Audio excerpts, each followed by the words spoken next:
So do I look completely haggard and frazzled and exhausted? That's because I am.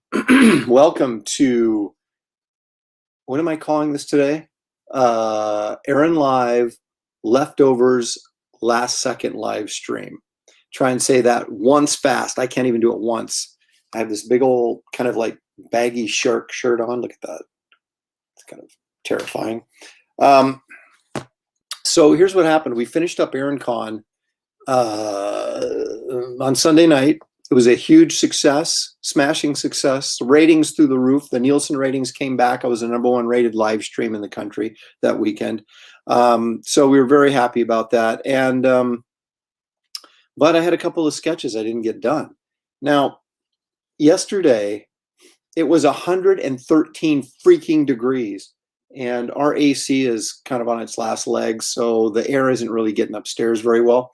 And it was like 111 degrees in this studio, and I was like just wiped out from doing the live streams in that heat and long hours. I mean, it felt like I did a regular convention. Excuse me. And so yesterday I was just like, I'm done, taking the entire day off. So Shelly and I sat downstairs with fans blowing on us, just watching TV all day. It was really quite pathetic because I looked up and it was like 8:30 at night, and I'm like, have we been sitting here all day? And sure enough, we had been. So, but I got to get back to work now. I got 2 commissions that are partially done that I had not finished for the show, and I can't mail anything out from the con until I get all this stuff done. So that's what we're doing today. Oh, let's see who's rolled in. These early morning hours, at least. Well, 10:30 is not exactly early morning, but after this past weekend, 10:30 is early for me right now. No shock, Leg Kick is here because Leg Kick is always here.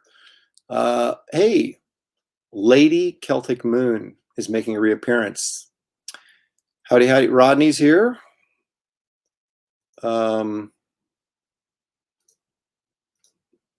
He says no. So I don't know what that means. I know it's the opposite of yes, but she said howdy, and then she says no.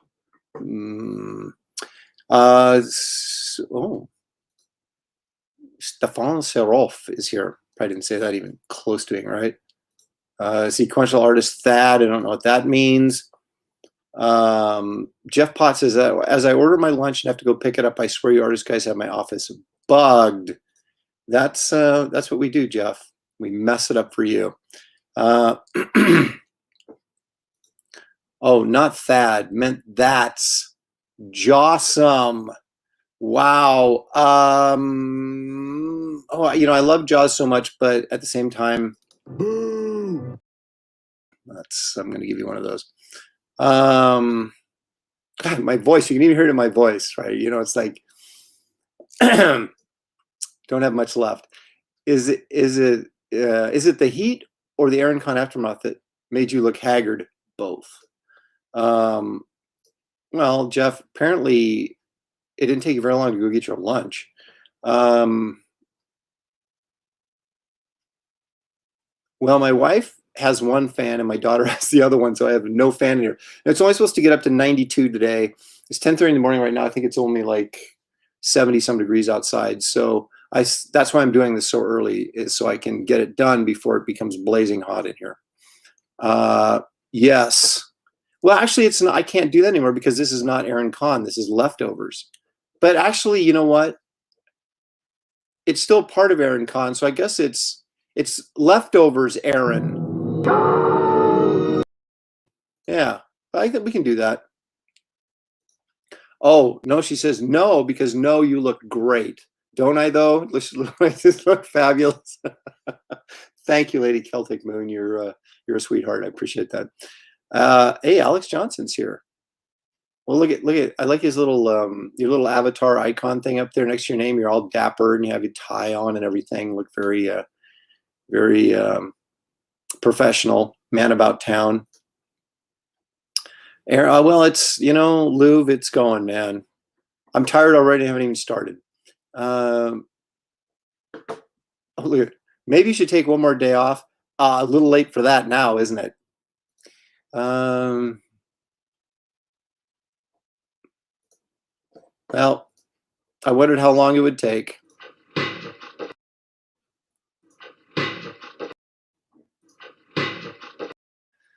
Leg kick gets the first one of the day.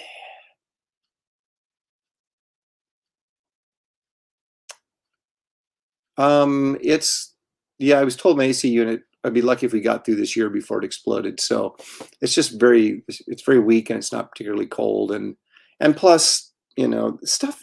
When I lived in Florida, we had a two-story, or at least my studio was upstairs, everything else was downstairs. And we had a separate AC unit built into the house for the upstairs. That's like common in Florida. Oregon, not so much. So whenever you get really, really hot days, which are very rare, honestly, I mean, we get months of like 90s and things like that, or like a month, like in August, it'll get pretty hot, but not like we had the last 3 days where it was over 100. You don't usually see that. And so you get a two-story house in Oregon, and the AC is not equipped to really cover the two houses. You really need an AC unit upstairs and one downstairs, regardless of where you live. The problem is it's not hot enough here enough that anybody ever even thinks to do it. So look at that. 64 degrees in Albuquerque, New Mexico. Well, well, well.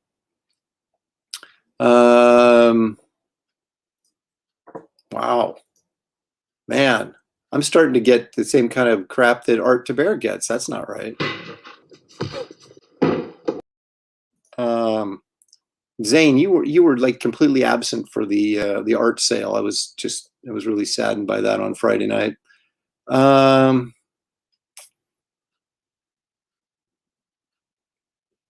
It's funny. He says that I live in the Arctic. It's just about freezing. Want some cool air sent down? Yes, but actually I don't mind the hot weather. I just mind the hot weather being inside my house. I don't mind when it's outside the house.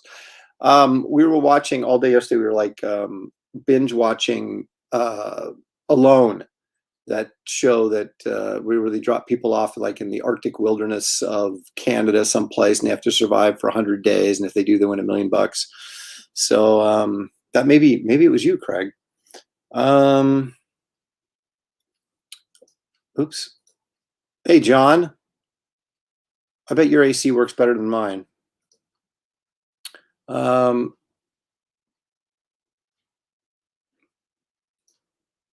That's not untrue.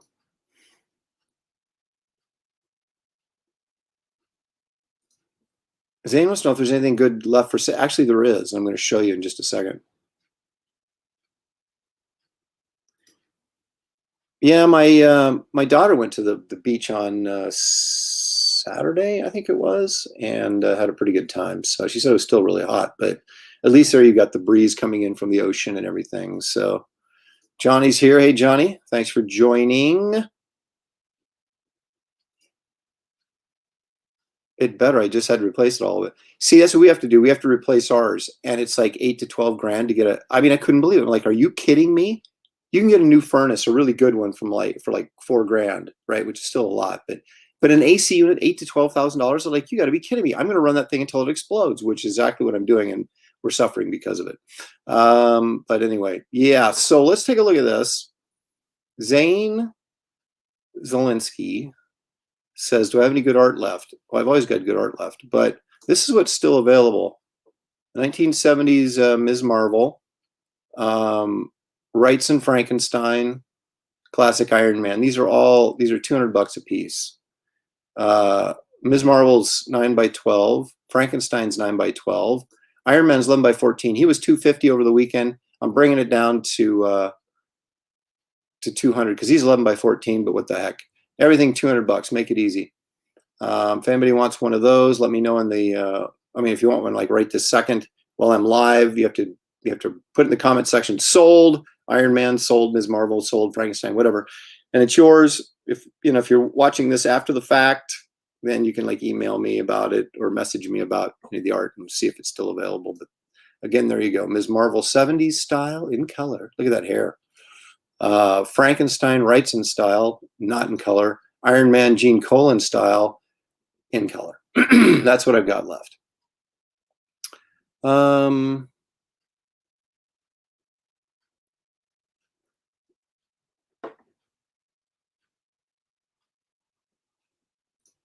Yeah, I mean, that's right. Our central unit died at the start of the pandemic last year. I'll be paying for it the same length of time for my wife's car. It's crazy. I know. It's just, it's like, what? Um, uh, I was hoping to buy the original page from Atomic Toy Box 1. The dream sequence page is 4, 5, 6, I think. Dude, I don't even know if I still have those.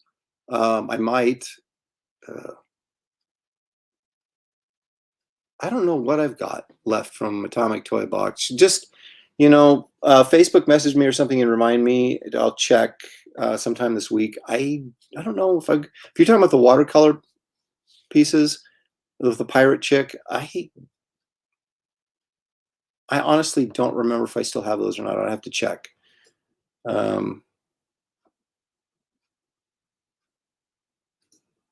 Makes me wonder what I missed. Well, you missed Big Barda, you missed Man Thing, you missed Moon Knight, you missed Mary Marvel. Well, actually, Zane, I think I still have them loaded up here. This is, yeah, here's everything I had for sale. Okay, and out of those three, Ms. Marvel's left.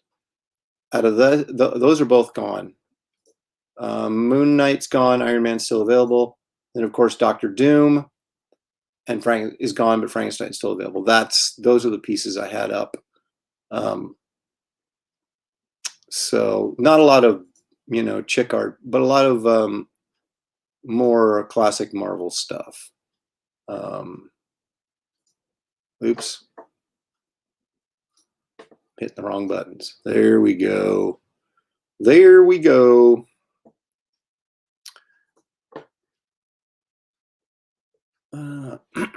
Ike is here. Hey, Ike, thanks for stopping by.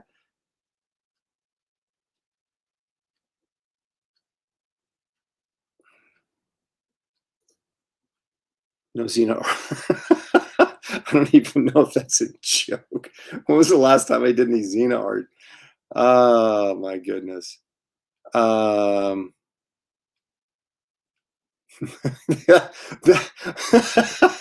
That's a terrifyingly true statement right there. Oh, poor Michael Jackson. Oh man. All right. Hey, I want to remind you guys also, if you weren't here for that, to keep your eyes open for this. This will be my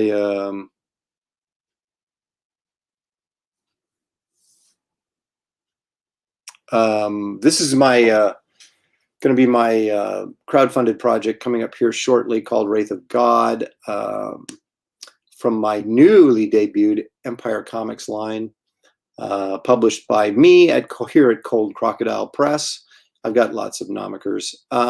Anyway, this is really cool. It's a superhero monster hunter Western thing, very much like a Batman of the Old West, if that makes any sense. I don't know if it does. But this is going to be a 72-page graphic novel. I'm going to be pumping the crap out of it as we go along, as I get ready to debut it. I'm going to have a pre-launch page up here pretty soon. I got to get a video made. But anyway, I just want to remind everybody of that. And also don't forget about this, which is now available for order on Amazon or through your local comic shop. This is my trade paperback collection of the Garbage Man stuff I did for DC. And this, of course, has 20 pages of new material in it and the debut of a new super team. So there's actually original material in here that has never been printed before anywhere. So you definitely want to check that out. That's a 134-page trade paperback. That will be out in November, actually be on shelves in November, as they say. So those are a couple things I wanted to keep you guys apprised of.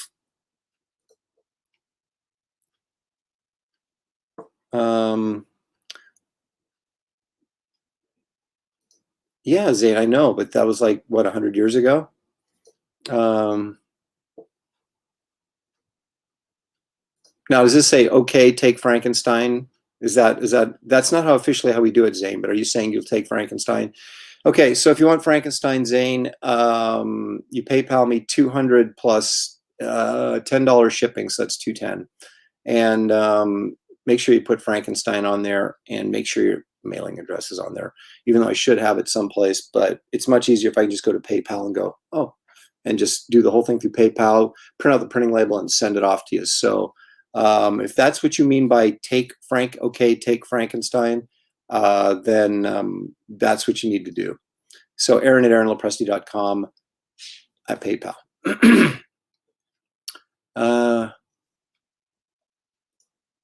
Yes, I'll pay you for it. Well, I know you pay me for it, Zane. I'm just telling you how to do the process, okay? Oh my goodness. You people. Starting to sound better. I guess my voice is warming up. Well, it's not so much my voice that needs to warm up, it's my pencil, because we need to get drawn.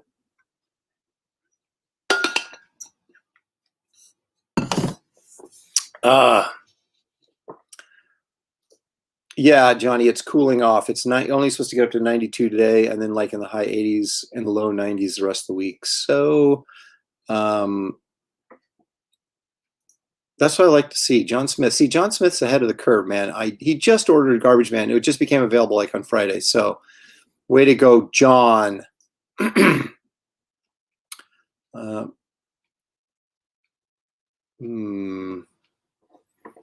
Okay. I'm tempted to slap you for this, but I don't know what that means. So I'm not going to. All right. So enough of this foolishness. Let's get to work. That's what I'm here for. Work, work, work. Let me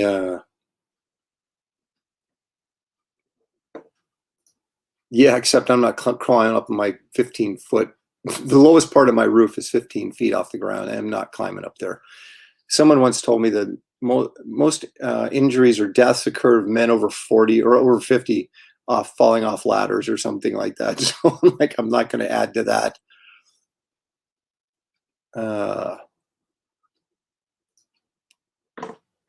Okay, so if I can magically switch cameras, it's not really magic, it's science.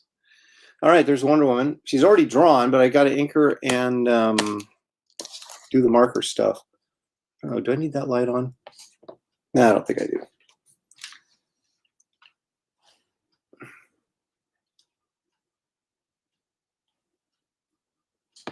Okay. Kind of got to see what's going on with this face. Still needs some work, methinks, before I get too wild with that pen. A few things seem to be a little off. So let's see if we can adjust it.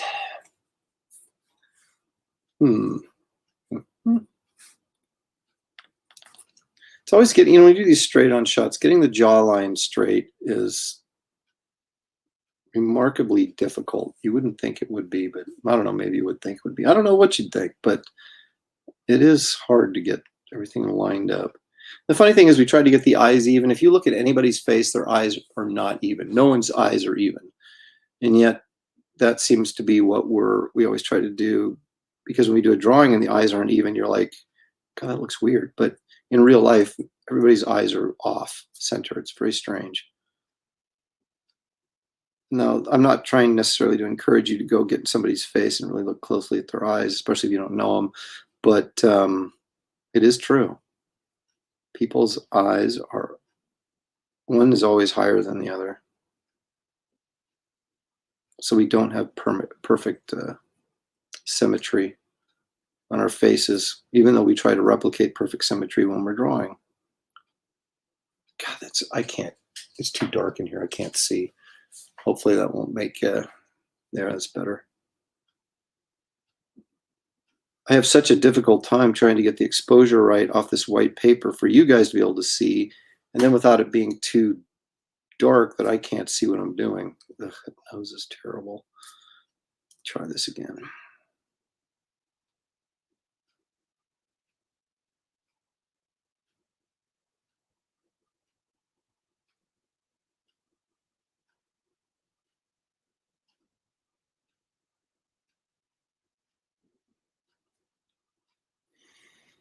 Okay.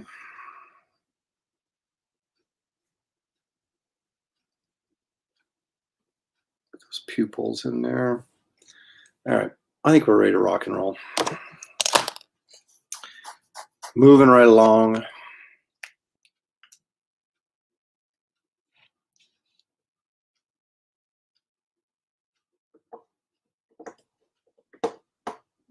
Looks like my mind is in pieces at the fact that most people's eyes are not even.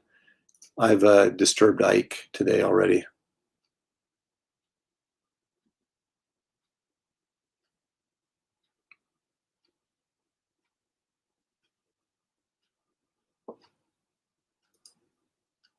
No, John.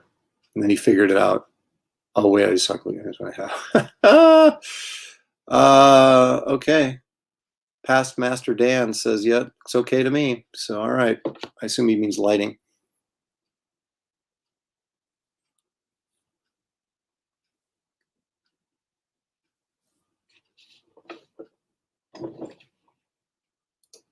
Captain Hiltz. Well, that's... Oh, wait a minute. Before I answer that, I have to do this.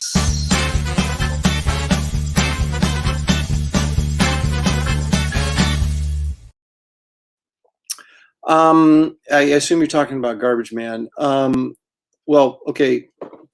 I tried to crowdfund Garbage Man like 2 years ago and failed miserably.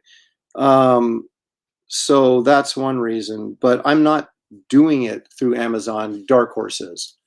So Dark Horse is publishing Garbage Man for me.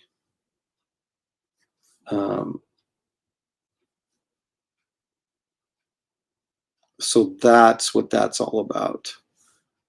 I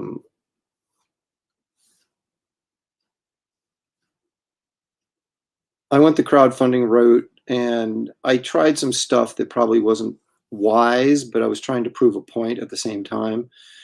And just found out that, you know, the point I was trying to prove, yeah, maybe I can say I proved my point, but it still was unsuccessful. So what's, you know, how good is that to say, oh yeah, I told you so. But I wanted to see if I could actually fund a comic that without any of the other stuff, you know, just see if you get enough people to buy a comic just based on the fact that it's the comic. You know, like you go into a comic shop, you don't buy a comic book and then a T-shirt and an action figure and a special, you know, limited edition print or whatever. You just buy the comic. And I thought, well, okay, can I raise enough money to do this just by basically soliciting the comic with a few other things like some original art and things like that I made available. And I was unable to. And also I didn't have anywhere near the exposure that I needed. And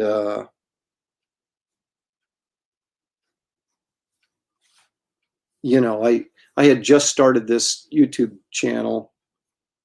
So I had like, you know, maybe 50 followers, if that, or subscribers, excuse me. My social media presence wasn't great on Twitter. I've always had, you know, for years I've had the max followers on my Facebook page, but there's still people that wanted on my Facebook page that I couldn't accommodate simply because they only allow you to have 5,000 friends. So I opened up the Aaron Lopresti art page on Facebook that allows unlimited people. And so I've got another, I don't know, 5,600 right now following on there, which I assume there's some overlap from my personal page, but still, it's just the amount of people you need to even just be aware of your project on crowdfunding is incredible. And I just did not have the exposure, and I basically put my budget up there as my goal, which you can't do either, because people look at it and go, oh my gosh, he's never going to raise $35,000. I'm not going to be, you know, even participate in something that's never going to see the light of day. And so it basically becomes self-fulfilling prophecy that people don't, you know, contribute to something because they don't think it's going to reach its goal. And because they don't contribute to it, it doesn't reach its goal. So, it was, I've got a lot of friends who are doing it and doing it fairly successfully. So I'm going to follow their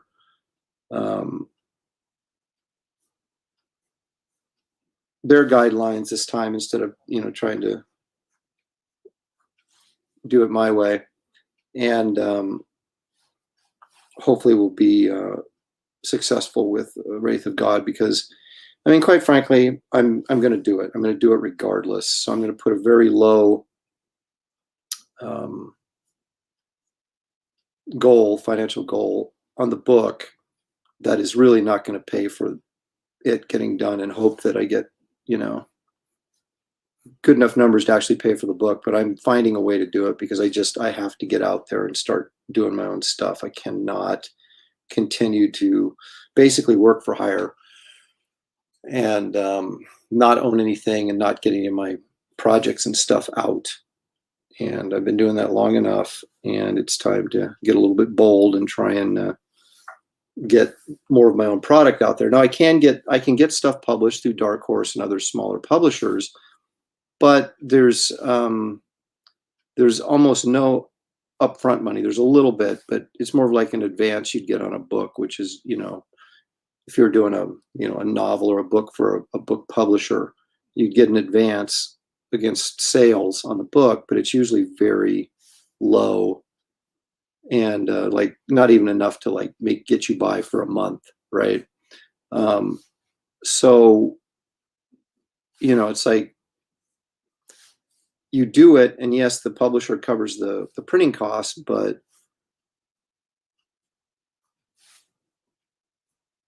you have very little chance of making any money on the back end. And if you crowdfund, it's risky as well, but you don't have to sell anywhere nearly as much to, get to your break-even point, and then hopefully make, some money on it so you can continue doing it. And you sell enough. When I say make some money, I mean basically sell enough copies that, it's profitable to do. So there's not, with Garbage Man, I tried it. It didn't work. So then I went and had someone else publish it because I wanted to get it out there. And it doesn't have the extra, in the crowdfunded version, had extra 16 pages of a new Garbage Man story that that won't be in this trade paperback. But I had to do new artwork over the course of about 20 pages in the Garbage Man trade, and I did get some upfront money from Dark Horse to cover that expense, and so that actually worked out pretty well. And I'm hoping that, of course, the trade paperback sells well enough that maybe down the line I'll get a couple royalty bucks here and there. But it's really just, I really wanted to get that material out there, because I didn't feel that I could do new Garbage Man material until I made the old Garbage Man material accessible to everybody, so that, if I put something new out and if somebody wanted to get caught up, they could just go and pick up the trade paperback and, read what they needed to read to find out what had happened before. Because otherwise you're spending so much time of your story time on your new material trying to explain, if you remember the old Marvel stuff they used to do, they would put they'd have a little asterisk when they mentioned something, and they'd go down to the bottom of the page and there'd be a little caption that would say, as seen in Avengers number, whatever. And I don't think I really wanted to spend a bunch of time doing that if I do a new Garbage Man story, putting little stars by everybody's name that I happened to mention that appeared in the miniseries, or the 2 miniseries I did for DC. So now it's out there for all to see. Or will be, I guess, shortly. And that's a very long-winded answer to what was essentially a very short question about why I didn't crowdfund Garbage Man, because I actually did try. So, And I'm sure most of you are going, well, I never knew that. And that's exactly the point. As like getting people aware of what you've got out there is so stinking hard. It's unbelievable.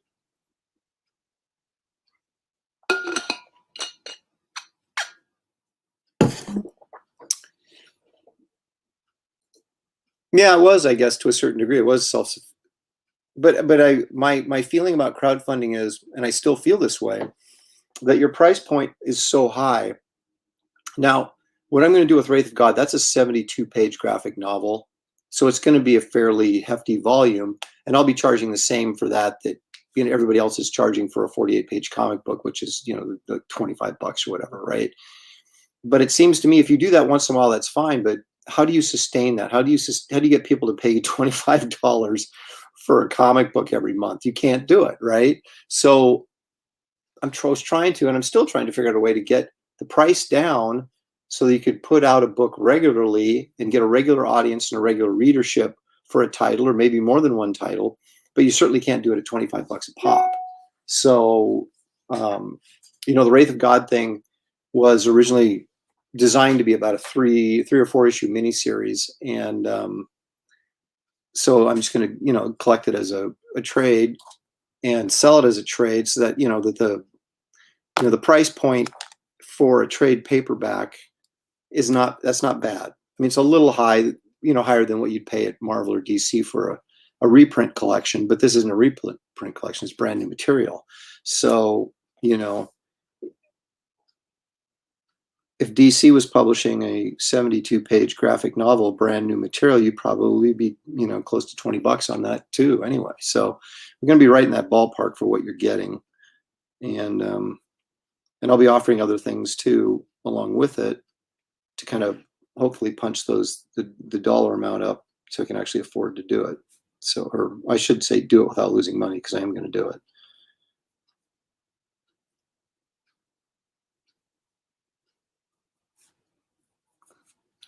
Because it just must be done. Okay.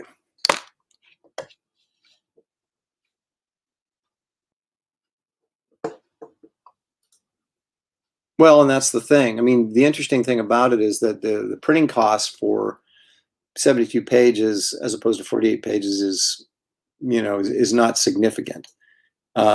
Your cost of production really goes basically to pay the people that are working on the book. I mean, that's where the most expenses come into that. But I mean, I won't be coloring it because I'm the slowest colorist in the world. But if I have to, I'll be inking it myself. And so, as being the creator behind it, writer, penciler, probably inker, if I have to suck it up and lose money on that end of it to do it, I'm willing to do it.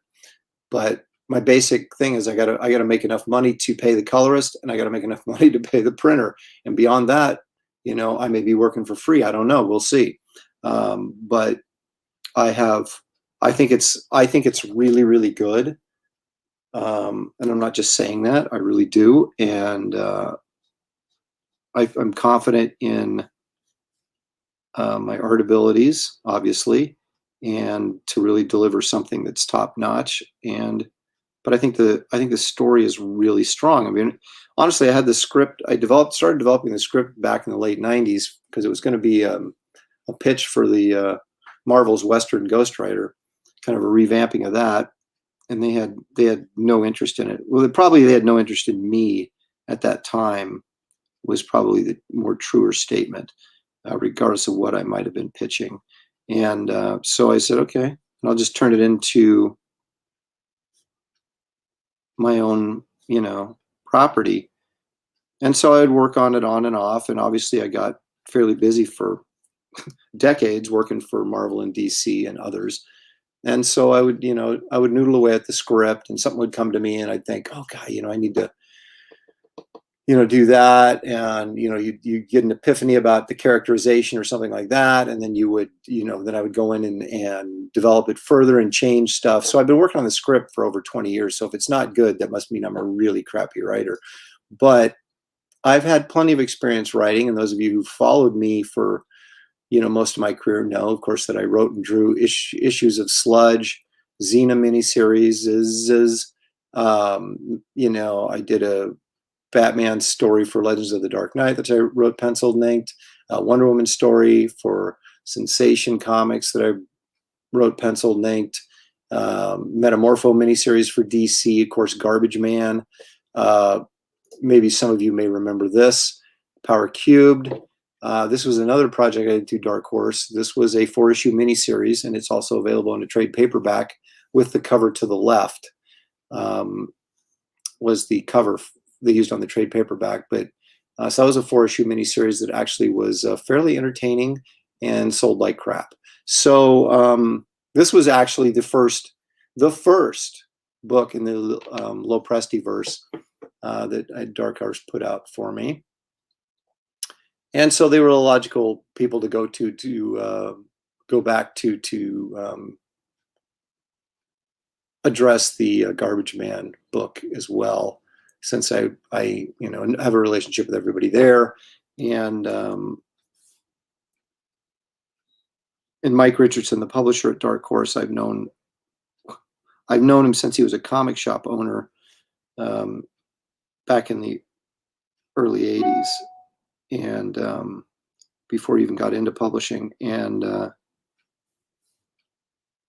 so, you know, he approached me on more than one occasion about, you know, if I had any sort of creator-owned projects that, you know, because they were looking for content. And so that's how Power Cubed came about, and that's how I ended up doing Garbage Man through Dark Horse as well.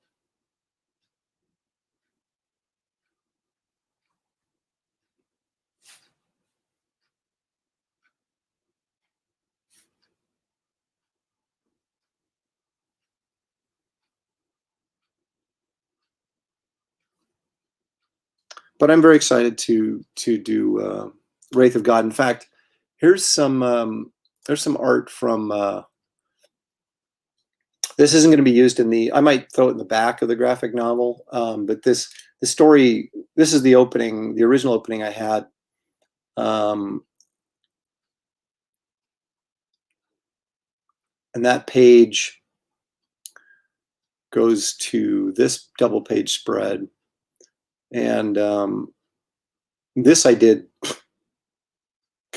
late 90s maybe, when I was still in Studiosaurus, a mega studio that I formed with Gary Martin and Terry Dodson and Matt Haley and Ron Randall and Carl Kiesel and Rachel Dodson and Randy Emberlin, and I think that was our founding fathers. But anyway, so yeah, that was like late 90s. I did this, these two pieces. And then, of course, got sidetracked. And then I recently did this, which is the first splash page in the new graphic novel.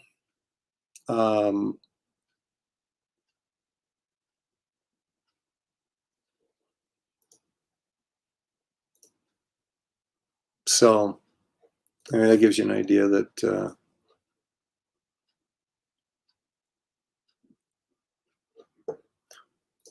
well, he actually is. You know, he's wearing a duster. I guess he's wearing an Australian duster, because I went to Australia and bought a duster when I was there. It was like 30 years ago, 35 years ago. There's Hyper Kaiju. He's ready and willing to get on board. So I'm going to hold you to that.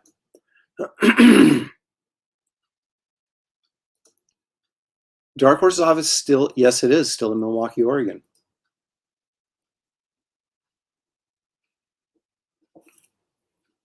There's Leg Kick throwing his support in.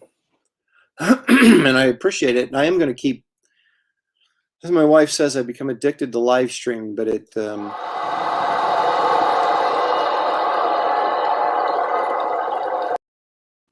makes sense when, you know, when you've got commissions and things like this that you can actually do on your lap in front of the camera.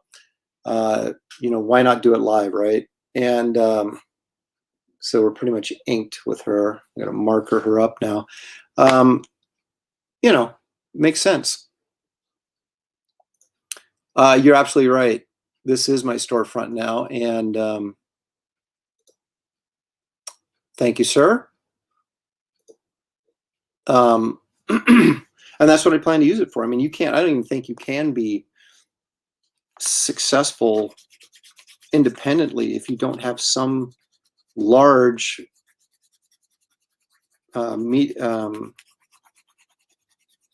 social media sort of platforms to promote your stuff on, right? And the funny thing is, for as many people that are on social media, there's a ton of people that aren't on social media. So although my guess is that most comic book readers and comic book fans are on social media, but there's still a lot that, don't live on it. And so it's really difficult without the aid of a comic shop to reach a lot of people. But I'm going to try and make sure that, I do have some friends, comic shop owners across the country, and I'm going to make an effort to get some of this product somehow, some way into their stores as well, so I can get a wider exposure and hopefully sell a few more copies.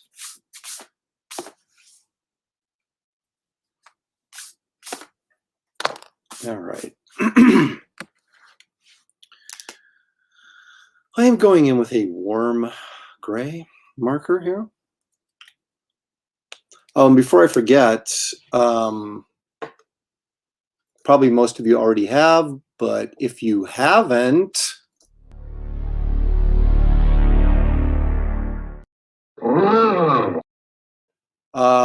subscribe and like this channel. Just subscribe and like the heck out of it for no other good reason than to help out me.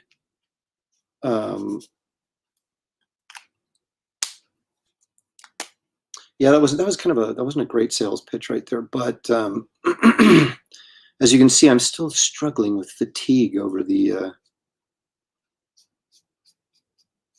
weekend. That was some power streaming, man.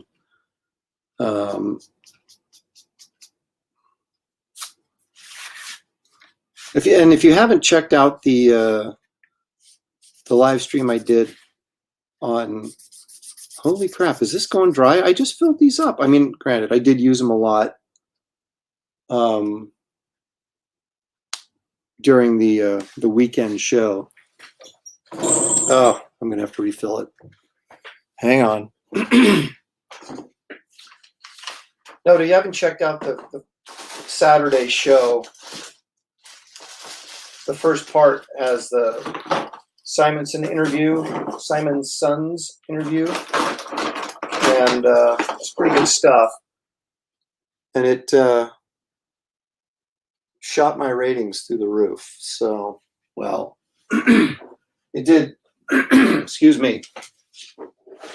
It did help me do better than I normally would, as you can imagine. That there's a lot of people that want to. Where the heck are my refills?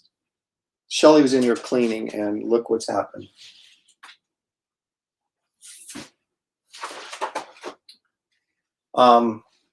Anyway, it helped my. Here they are. It did give a nice boost to my ratings, such as they are. But it's good, It was. Anytime you talk to people that are significant contributors to the industry,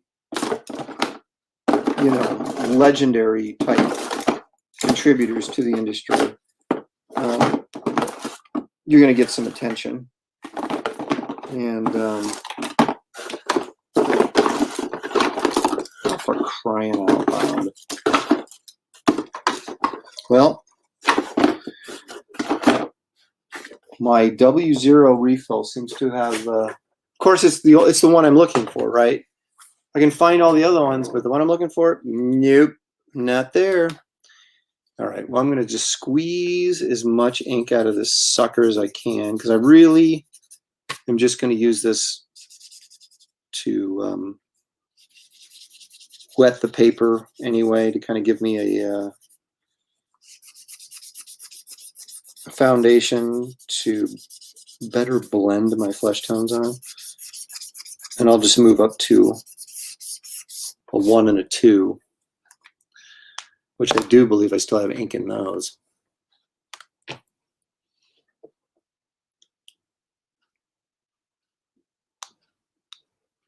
Hey, now how about that? That's very kind of you. I appreciate that.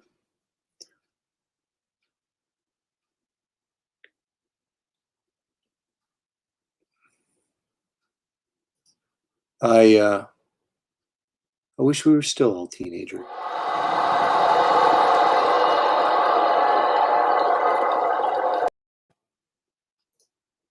Also, I think it was Sunday. That would have been ErinCon Day 3. At the beginning of that video, if you haven't checked that out, there's a kind of a quick tutorial on, drawing anatomy and figures. So you might want to check that out if you haven't. Yeah, this is true. Louise was talking about how when she was an editor at Warren Magazine, which of course did Creepy and Eerie magazine, that she could pretty much do whatever she wanted, and she had too many people writing in letters saying, "Oh, I guess the ending to that story. I guess the ending to that story." Because if you didn't read Creepy and Eerie magazine, they were all sort of like horror stories, but they always would have twist endings and stuff, like old EC Comics would.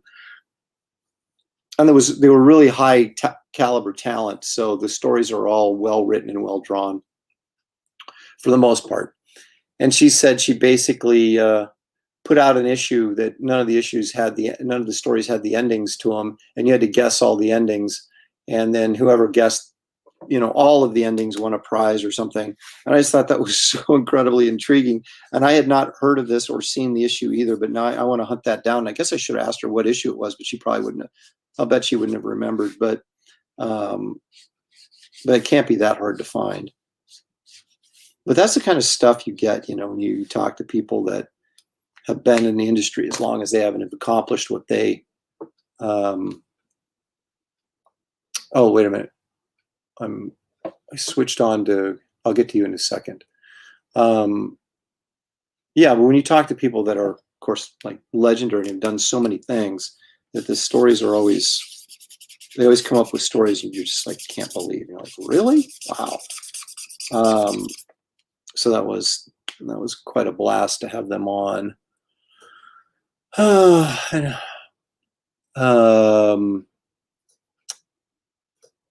Is that a question?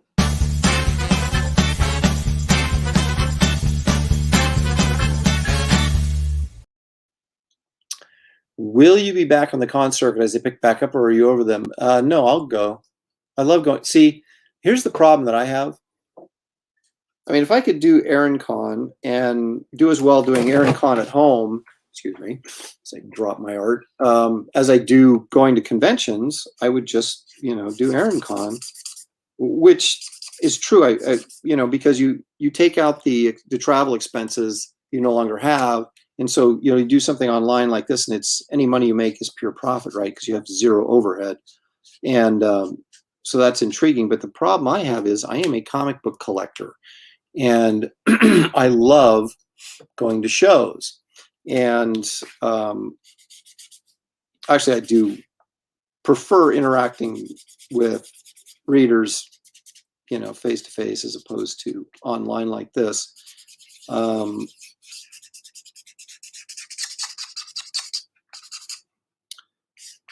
But it's that lure of going to a con and having the con experience.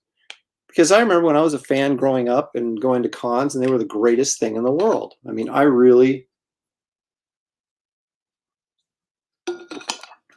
get, even for the local Portland ones, which were not big cons, right? But you would always be able to go to convention and find stuff that you couldn't find anyplace else. And back when I was going in the 70s, and a little bit into the 80s, before things changed, but there was not, well, actually even into the 80s, because there was no internet, right, until the 90s at some point. And so getting information about what was coming out was, was almost impossible. The only way you could find this stuff out was by reading fanzines or like some of you may remember the Comic Book Buyer's Guide, and that was a weekly newspaper that came out with comic book articles and information. And I had a subscription to that. And so like when something like, I don't know, like when Wrightson's A Look Back came out, right? That big retrospective on his career, which came out in like 78. There was an ad in the Comic Book Buyer's Guide for it, right? And you could pre-order it. You could cut out the coupon and pre-order the thing, which I did. And I got the signed edition that had the extra vampire plate, color print that was tipped in the on the inside front cover of the book. So I got the hardcover signed and numbered, and it had the print on the inside, and that was $125, I think, which was a fortune back then. But I had to have it, and I got it. And but I had, if I hadn't read the Buyer's Guide, I would have no idea that was even coming out. And so my point is, I would go to these shows as a kid or a teenager, and I would have no concept of what was coming out or even what might be out, right? So you'd go in and you'd go to a comic book show, or you'd go to 7-Eleven or whatever, and find out what day the comic books got delivered, and you'd go there and just look to see what came out, right? And it was very exciting. And although it's not quite the same now, I still love that. I still get a little bit of that feeling, that charge of when I'm at a convention of maybe I'm going to find something really cool that I hadn't expected to see or find. And so that's a very long-winded answer to your question, Captain Hiltz, but yeah, I'll be going to shows. I'll be at Kansas City at the end of July. I'm doing a store signing in Tennessee in August. I'll be doing the Rose City Comic Con here in Portland in September. That may be it for the year, unless someone contacts me about something else later. Probably will go to Seattle. I haven't committed yet, and my guess is if I'm going to, I probably should, because they're going to have it in December. But I keep thinking, God, why do I want to drive up to Seattle in September or December? I mean, probably not, but there's a possibility it could be snowing, and then it's like get stuck on the freeway, and it's like, ugh. It's certainly going to be raining. I can guarantee you that. And so I'd hate to commit to going to that show, then have it be snowing and going, yeah, I'm not going, because that I got to pay for a hotel and everything else, and so getting up there, if it's bad weather, may not be the easiest thing in the world. And it doesn't snow up here all that much. I mean, it's usually you can count on rain, but you do get like freezing rain and stuff like that, which is worse than snow to drive in, of course. So, and I definitely want to get back to Heroes Con. I was going to do that in 2020, had it on the old schedule, but then of course COVID shut everything down, and so my goal would be to attend it in 2021. And people ask me about MegaCon. You guys are in Florida and stuff, ask me about MegaCon. And I'm just not going to travel to many big shows, well, any big shows, if I'm not brought out. So I will go to San Diego because Terry and Dodson and I have a booth. And if we don't renew the booth, we lose it. So obviously they've got us by the, shall we say, the sensitive areas. And so we sort of have to keep going, even if there was a year where we're like, nah, I don't really want to go. We still got to go. But as far as like New York and these other MegaCon and Chicago and these other shows, they don't pay to bring me out. And although most of them, well, it's not even true. Well, no, it is true. Most of the shows at least give us an artist alley table. San Diego does not. That's why we buy a booth there. But still, your major expense is not your table. Your major expense is your airfare and your hotel. And so then you got to weigh, you know, God, how much is it going to cost me? How much do I need to make to break even? And then how much do I actually think I'm going to get ahead and make while I'm there? Or would I be better off just staying home and working? So I will still go to shows where I'm invited. Probably not going to see me showing up at big shows uninvited very often, other than that's the word I was looking for was short hairs. But I couldn't come up with it. I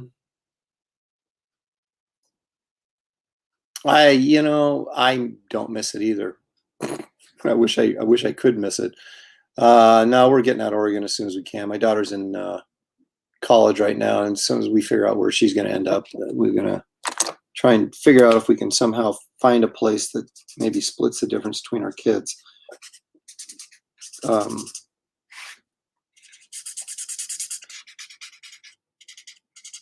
I want some place, I'm complaining about the heat, but the heat is fine as long as your air conditioning works, right?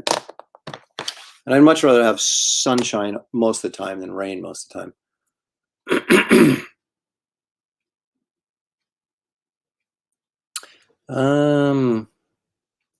Here's a little DC editor Murray Boltinoff sent me my first copy of CBG, that's Comic Buyer's Guide. I had written in asking for help finding back issues. Few things help my collecting more than CBG. Boy, isn't that the truth.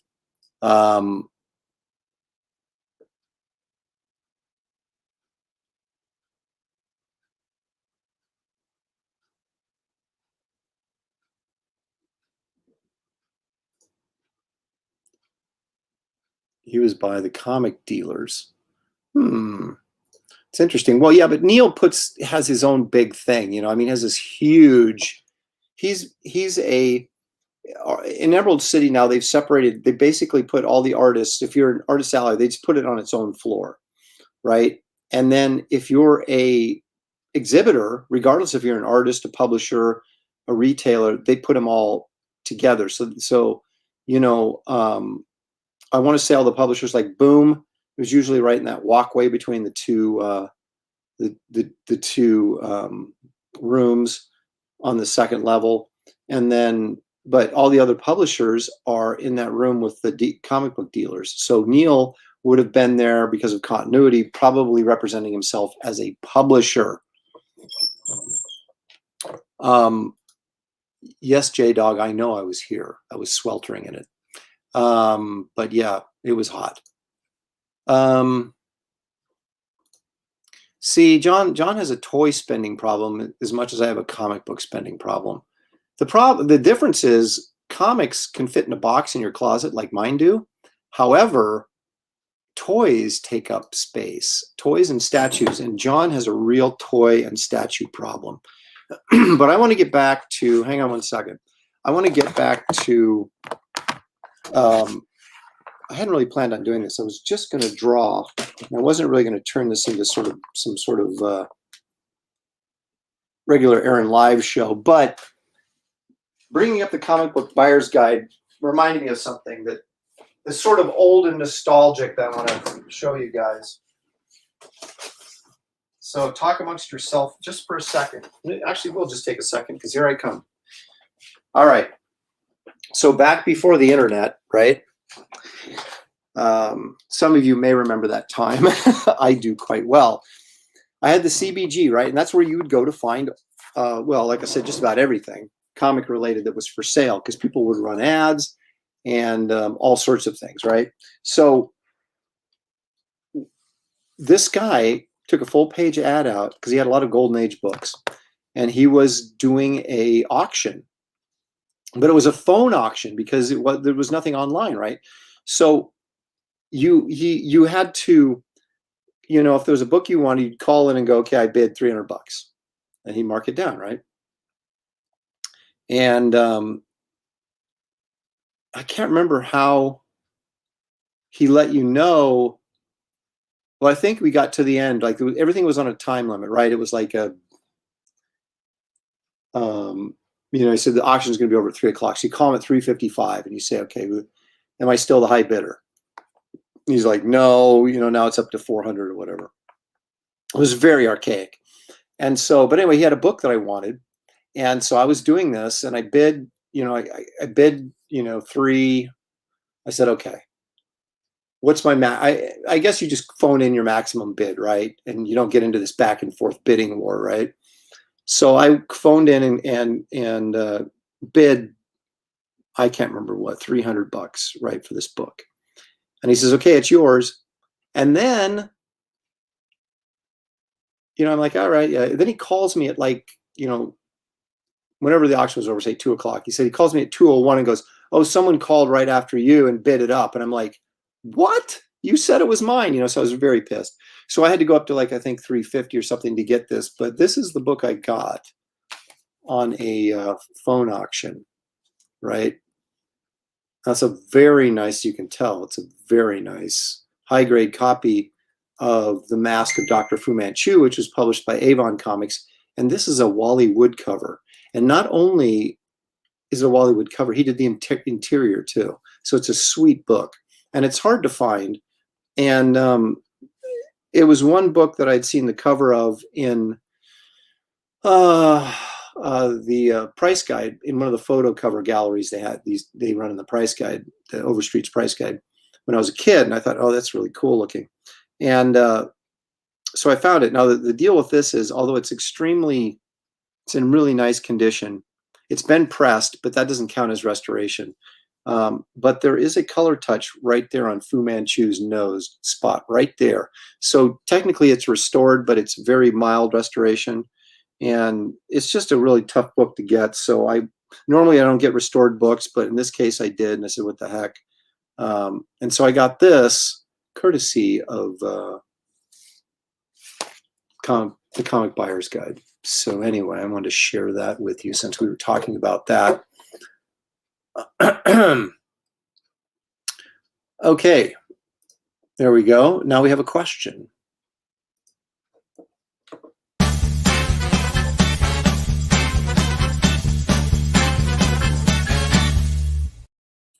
Yeehaw! Okay, ask her, as a writer, how would you approach telling an allegory? Would you go subtle or over the top with a subtext?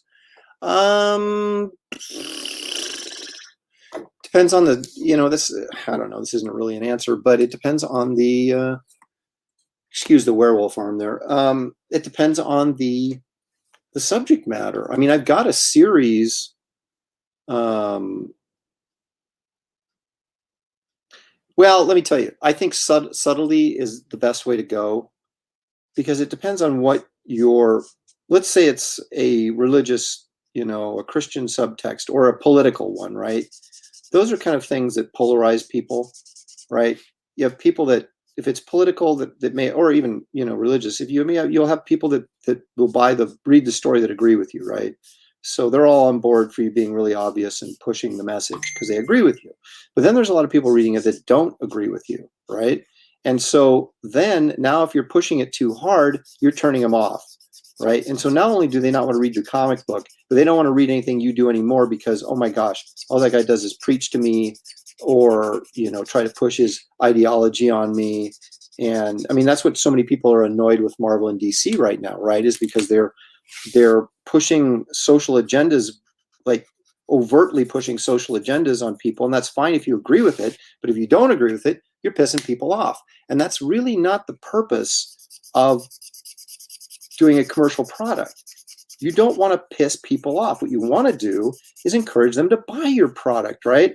So I think it's totally acceptable. I mean, I'll read a book, right, that has a allegory, a political or maybe a religious allegory that I don't necessarily agree with, as long as the story's really good and, whatever they're pushing is organic to the story, right? It's not, you don't feel like they're trying to brainwash you or they're trying to politicize you, or they're just, they pick a character and they say, okay, this character is true to himself. And maybe the moral of the story is there, but you can kind of apply it to yourself and you don't have to get beat over the head with it. So I'm saying I'm going subtle to answer your question. I always go subtle. I think I try to put something in my stories beyond just the story, in terms, a point or a moral or a subtext. and I think it needs to be obvious enough that it doesn't go unnoticed, but I think it has to be subtle enough that it doesn't feel like that's the only reason you're doing the story, is to preach to somebody or to indoctrinate somebody, or or browbeat somebody. My Chinese red is going dry on me too. So I think that answers your question. Let's see. I just figured Neil Adams wanted to not compete selling on the floor against other artists. I think it helps his sales possibly. It could be. But again, Neil is his own, like it's corporate Neil Adams sort of thing. And he's been this ever since the conventions really started. He's always had continuity. And when you get a booth, you're not going to be around the starving artists. I mean, even if you go to San Diego, for example, right? And those of us who have booths, we sort of request what section we want to be in. And I want to be in the illustrators section, right? Which happens to be close to Artist Alley, but it's not in the same area, because we're still considered retailers, exhibitors, not Artist Alley people. So they're not going to put them in the same section, generally speaking. Yes, I started going to Comic-Con in '87, I think was the first year, and I have not missed a year since. And I don't consider the COVID years missing the years because it wasn't there. So you can't miss something that didn't happen, right? So I've been to every San Diego Comic-Con since 1987. And I want to say 87, 88, and 89. I think those first 3 years, we were in the smaller convention center, and it was I'm going to say it was way better. It was still about a 40,000 to 60,000 people. I think probably 40 before it moved over to the convention center. So it was the biggest con I'd ever been to in my life, and it was still packed with people, but they had one side of the hall was all retailers and then Artist Alley in the back. And then the other side was all publishers, right? And I would go to San Diego as a collector, right? And find stuff that I couldn't find anyplace else. I mean, I remember walking by two dealers talking, and the one guy was holding a copy of Marvel Comics #1, like the first appearance of the Human Torch, 1939, in his hand, discussing a trade deal with this other dealer. And it's like, I'd only seen pictures of that thing. I'd never actually seen someone, with it. And so I kind of snuck up behind the guy and sort of looked at it while he was holding it. And I mean, that's why you go to conventions. That's why you went to San Diego's, and you still go to San Diego because more so than any other show, you can find stuff there from garage kits. And those of you who don't know, garage kits are model kits that are very low distribution, low print run, basically kits that people designed in their garage, right? And would box up and print out labels and put them on the boxes and kind of sell them at shows and stuff. But they were usually very high quality, but very, very low distribution. And that's the kind of stuff, I went there one year and found, I'm going to do it again. Let me show you one other thing.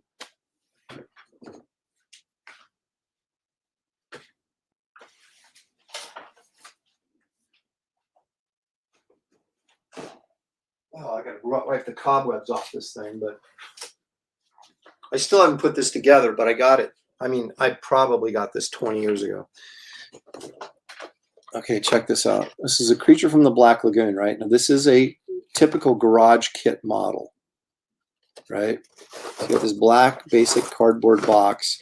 They printed out the label and stuck it on there. And it was like, and the really low print ones, this is $90, right? And I put it together. I thought it was very interesting that the feet were different colors. But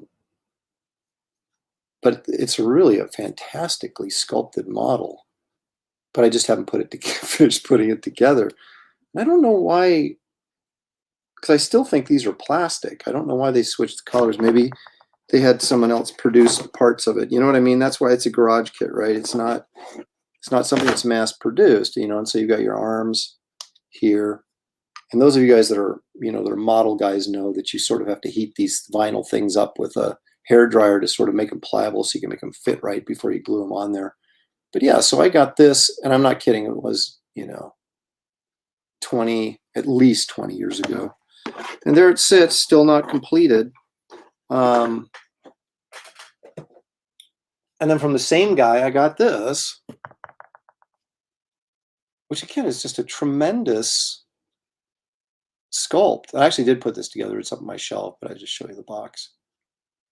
Sculpted by William Piquet, who was a big sculptor bust guy back in the 90s. So this is the kind of stuff you find at San Diego that you're not necessarily, or, you know, big show maybe like New York, that you're not going to find other places. And that's kind of why I liked the smaller San Diego, because they didn't have all the other garbage. They didn't have all the, you know, the pop figures and all the, I mean, people collect that stuff and they love it and fine, whatever. But I'm more of a purist, and I would like to go to shows that are just comic books and comic related, like movie posters, and really sort of strange, eclectic stuff that maybe you're not going to find anyplace else. And obviously San Diego, although it's an absolute spectacle that everybody wants to see, it's there's a lot going on there that doesn't interest me anymore, like movies and things like that. That I'm not that I'm not interested in movies, but you know, all the stars and stuff. I do not wait in line to go see people. I just don't. And I'm more interested in just, you know, looking at old comics and, you know, like I said, model kits, and maybe some guys got some movie posters, and those guys are still there, but you have to go through a large crowd to find them. And I do kind of miss the old days when, you know, Comic Cons were essentially Comic Cons. Now they're multimedia events. It's true. It's absolutely true.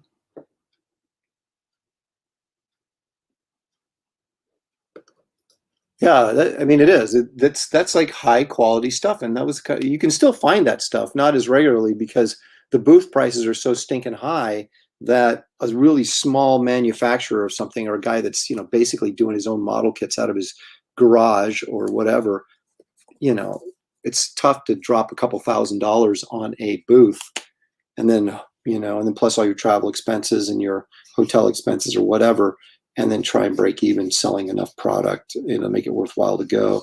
And I think we frankly find that a lot. You'll see somebody go to a big show like San Diego or New York, and you'll see them there one year and you'll never see them again. And it's like, oh, where are those guys that had that really cool whatever, you know? And it's like, because, you know, it cost them they didn't sell enough to make it worthwhile, and it cost them too much, you know. But I've got some dinosaur vinyl model kits up there that I found that some people had, and I never saw them again. You know, so I always try and check the entire floor once, and that's why I go in early. That's the benefit of being an exhibitor, is I can go in early and look around. And though no one's there necessarily to sell you anything, because they're hung over in their hotel rooms, but you can go and see where stuff is and go, oh my gosh, you know, look at those. I'm going to come back and pick that up. And then once the thing opens, once the mad rush to the lines for the free stuff is over, you can kind of, you know, get out, get in the lobby, run down to the other end, and kind of go in where you need to go in and buy something that you scouted out before the show opened. And that's kind of how I operate now down there. So I'm still able to get my collector fix,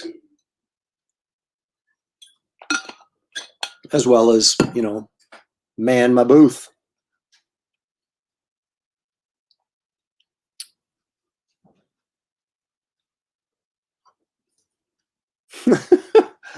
Boy, ain't it the truth, brother. Ain't it the truth.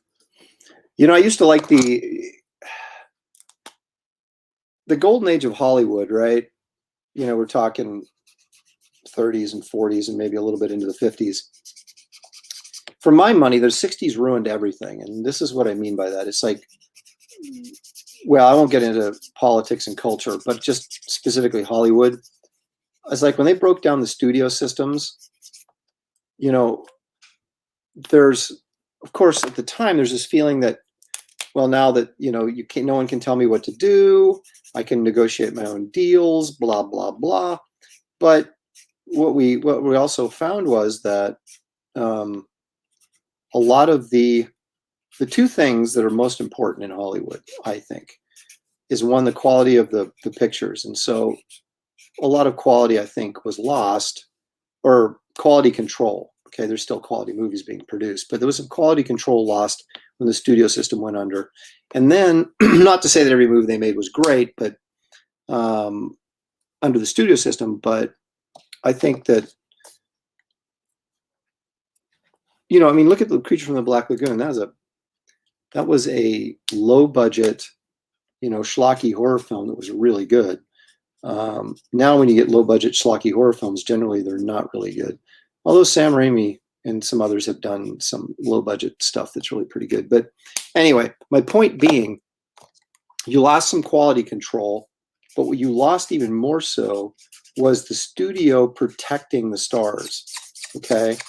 And the studio heads understanding that there was sort of this moral vibe in America, and you didn't really want to, regardless of, the Hollywood stars back then were just as morally corrupt as they are today. But I'm not saying all of them are, but most of them are. But we didn't know about it as fans, right? Because they were protected by the studio, and they would put out a certain image, right? So we could all like idolize our Hollywood people that we, that were our favorite movie stars or whatever, and didn't really have anything bad to think about them. But once that protection went gone, now we get to see, that some of these people are really horrible individuals, or maybe just politically they're loudmouths that we don't agree with them politically or whatever, but they'll do a million things to kind of turn you off. That makes it harder for you to go suspend your disbelief and watch them in a movie because you can't stand them personally based on what they've done. And that was all protected in the studio system. So yeah, was Clark Gable a good guy? I don't know, probably not. I shouldn't say that, it's not fair, but because I don't know. But we know Errol Flynn was not. Errol Flynn was not the quite the charming, wonderful person that everyone should have looked up to, but he was protected, right? And so he, his wild behavior, you didn't find out till years afterwards when people were doing biographies and stuff on these people. Now, if Johnny Depp or somebody trashes a hotel room or does something really disgusting, or his wife, former wife, or whatever, the Aquaman's wife, whatever her name is, does something disgusting, we all know about it. And I just sort of think that sort of hurts the industry when they don't have people smarter than them. Believe me, there's a lot of people smarter than people in Hollywood, but when you don't have people kind of, it's like your average person on Twitter. We all need people to say, you know what, don't tweet that, don't say that. And back then, that's what the studios did. They kept these guys in line. They protected them because their actors and stuff were investments. And like I said earlier about the comic book stuff, you want as many buyers for your product as you can get. So pissing off half your audience makes no sense.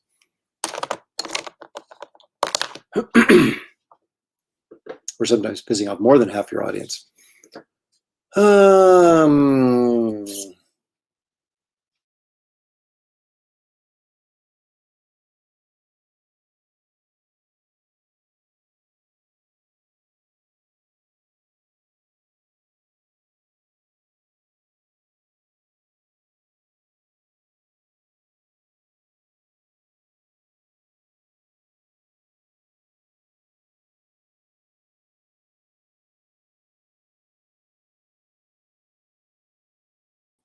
And I'm back. Sorry about that. Apparently I had a little internet snafu there.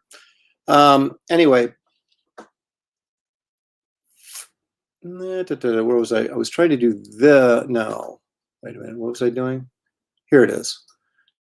For the San Diego back in the early to mid 90s, I could actually talk to creators plus find back issues. Exactly. Exactly. What do we got here? We've got a question.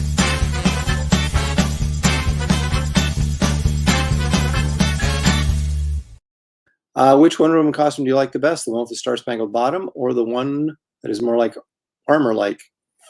Actually, the one, actually I kind of like the outfit where she's got the skirt now, which is, I kind of like that look, but I always go with the classics. When someone says draw a Wonder Woman, you're going to get classic Wonder Woman. You're not going to, unless they specifically ask for the other one. I prefer drawing this because it's easier to draw.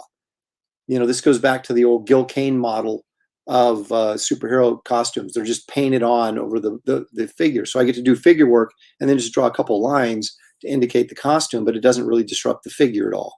So that's my preference.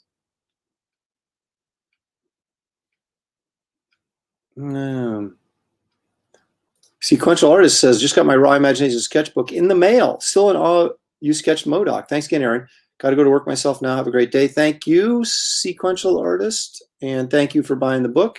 Of course, he's referring to this wonderful sketchbook. This is my 64-page hardcover, full color, 20 years of sketches, Raw Imagination, 20 years of sketches that cover my sketchbook work from 2000 to 2019. And yes, that's 20 years if you count the year 2000, which I do. It's by me.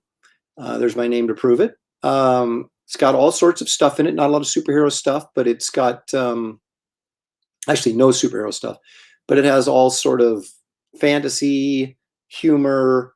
There's some portraiture in there of stars, Indiana Jones, Jack Burton, Captain Jack are a few of the ones that are in there. There's dinosaur stuff in there, a lot of John Carter of Mars stuff. So I think it's a really strong sketchbook, and those are available for $25 plus $5 shipping, or you can get one with a sketch inside, which is exactly what Sequential Artist was referring to in the MODOK headshot I did for him in the inside of the book, and that's just an extra $20. So you can get one of these books, hardcover, with a head sketch inside, and I mean a fairly good sized head sketch, for $45 plus $5 shipping. So there's that. And we'll move back to this.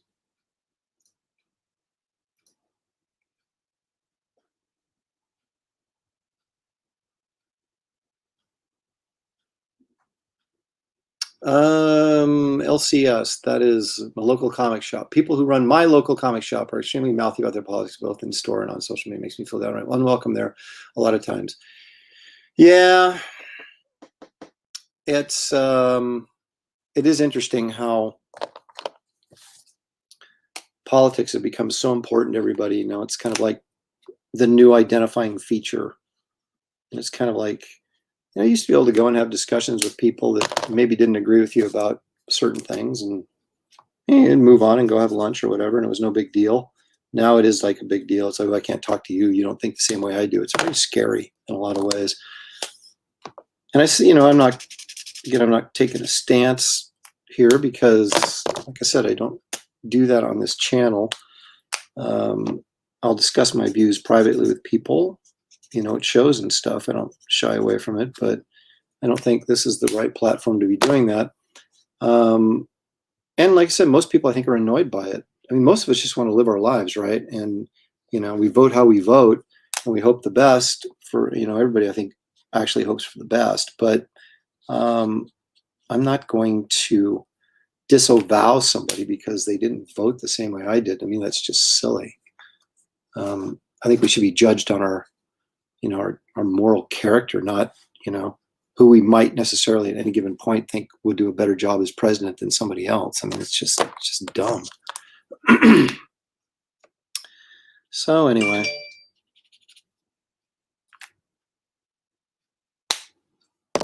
but I just kind of, when I go in, I don't go in the comic shop that often, but I generally will just put blinders on and go in and get my book and get out.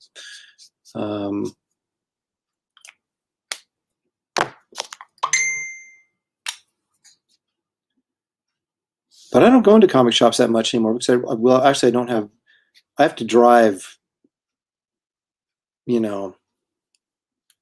20 to 30 minutes to get to the closest comic shop. And I'm like, eh. So if I'm driving by there, I'll stop in and pick something up, but I miss out on a lot of stuff because I just don't get into my comic shop regularly at all. And I don't pay enough attention to stuff that's coming out beforehand, which is my own fault. And so I missed tons of stuff like, ooh, should have picked that up. And then it's sold out and you're like, oh well. Then you go to eBay and get ripped off. But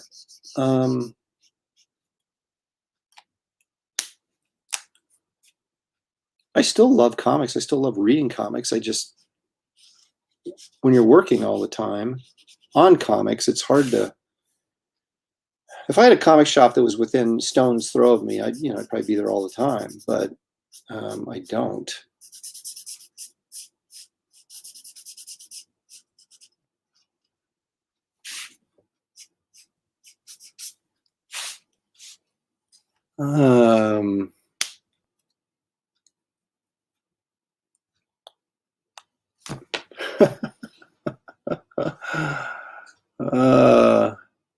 Well, there you go. See, it's not all the same. Depends on where you go, right?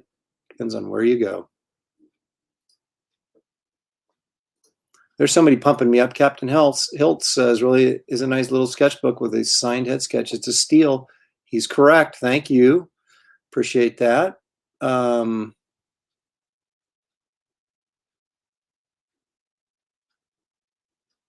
Let's see here. Well, I don't know if you guys haven't earned them yet. I don't think, unless I missed something. See, it's a little easier when Shelly Showtime is here and can kind of monitor the comments while I'm drawing, because I'm trying to do both, and then some stuff slips by me, obviously. I slapped somebody right out of the gate. I think Jeff got slapped right out of the gate, didn't he?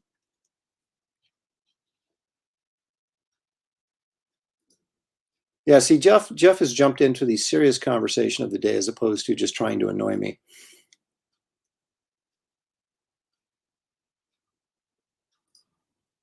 Were they shushing you?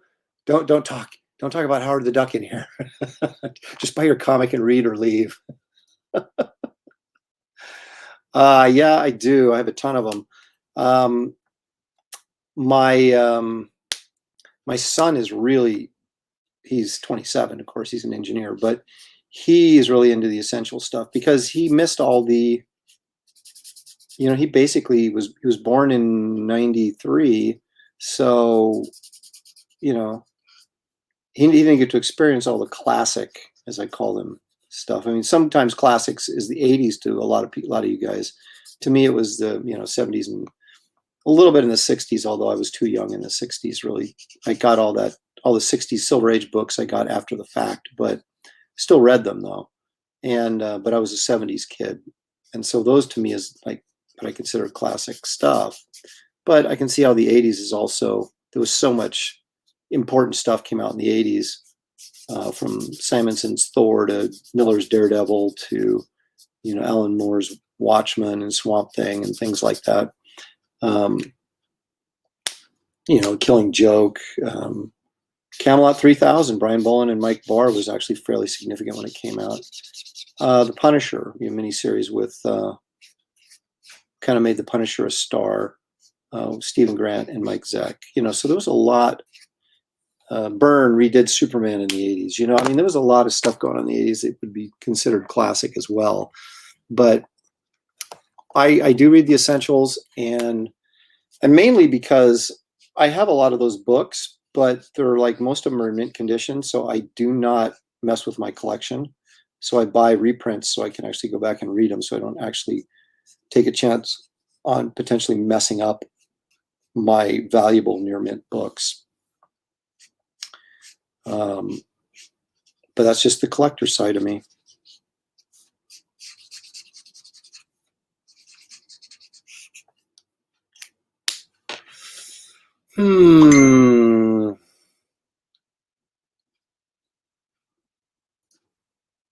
Most garage kits use some kind of resin, so you're referring back to the feet of my creature from the Black Lagoon, and the hands are different colors.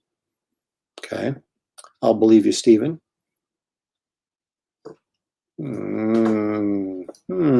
That's a tough question.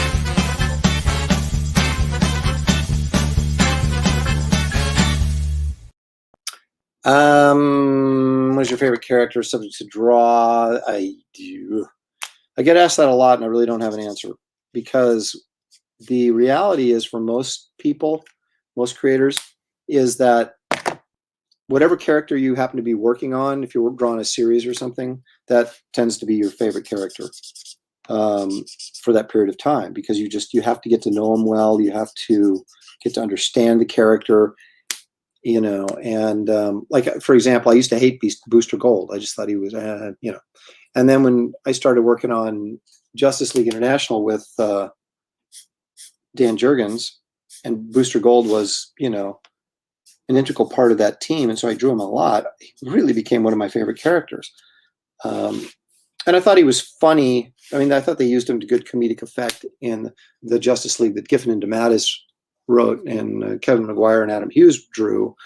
So I did kind of like him then, but just kind of as comic relief, not necessarily as, you know, legit superheroes. But, you know, Dan obviously created the character, so he has a little bit more affection for it than those guys did. And so he treated Booster Gold as a legitimate superhero character. And when I started drawing him, and, you know, I kind of became a Booster fan. You know, growing up, Spider-Man was always my favorite. When I'm doing commissions, I enjoy drawing women characters because they're easier to draw, because I just do it so much.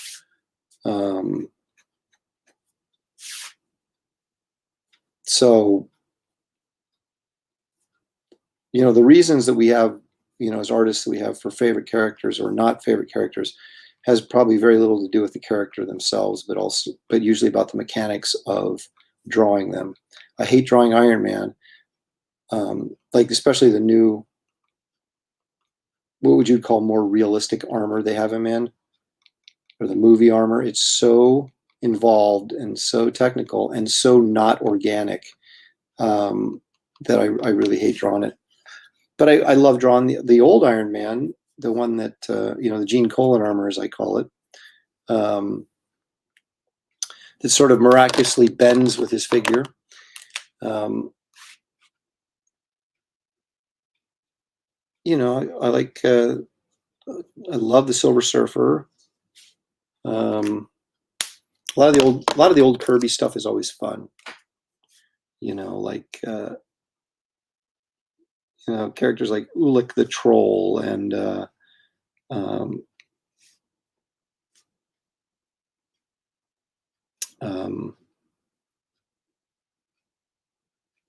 Ronan the Accuser, and, you know, that kind of crazy stuff. Galactus, I love drawing Galactus.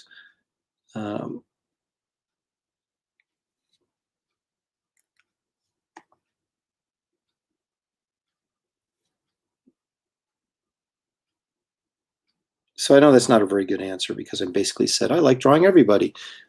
But there's some truth in that. I do. It just depends. Okay, we're almost done with Wonder Woman here.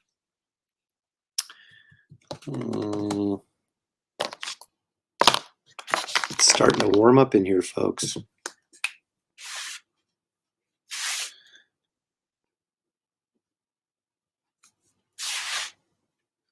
Because it's now, oops, 12 noon here in Pacific Northwest.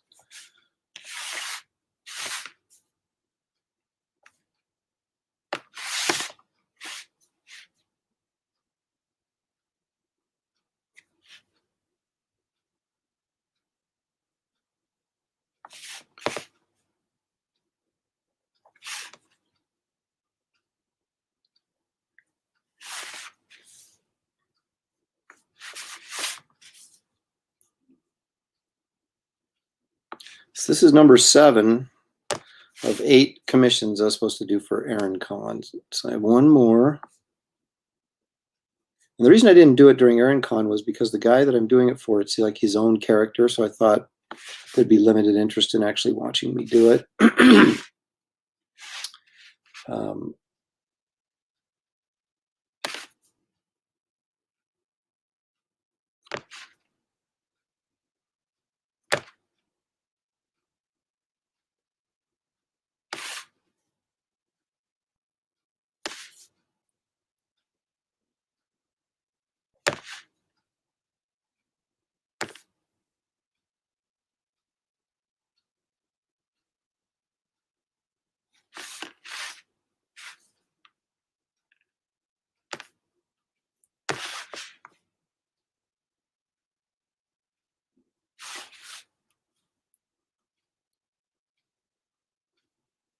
I'm being very quiet here as I do this because I'm trying to concentrate on not messing it up. All right, so I'm going to take a warm 3, as if it's not warm enough, and do our little halo around it that I normally do.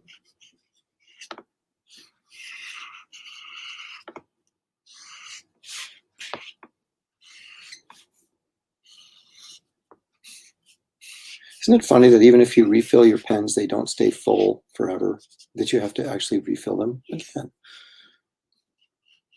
And this warm 3 is about out of juice.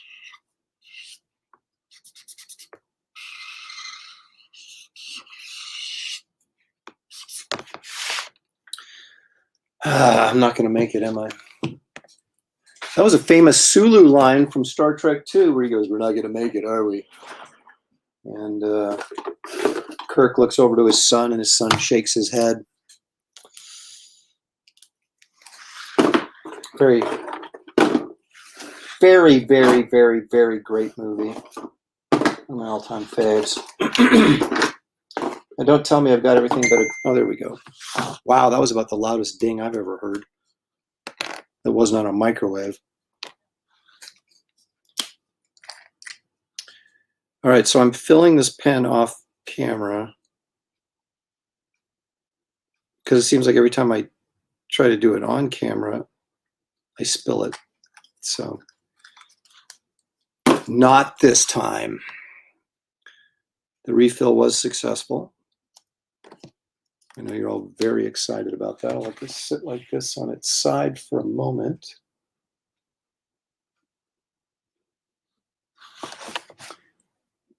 Uncap it and watch the ink flow out of here. Oh yeah, now it's like 10 times darker.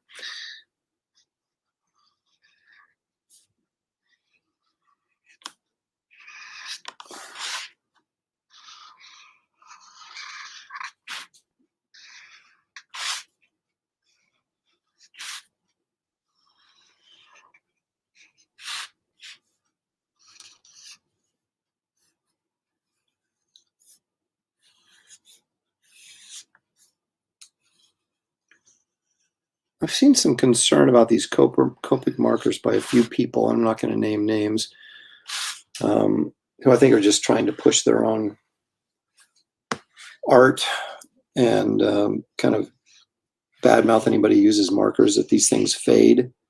They're supposed to be archival ink, and I have some of these that are over 20 years old that haven't faded a bit. So I don't find that to be a real concern or a true problem. I mean, to a certain extent, everything fades a little bit. You just have to be careful how you display the stuff.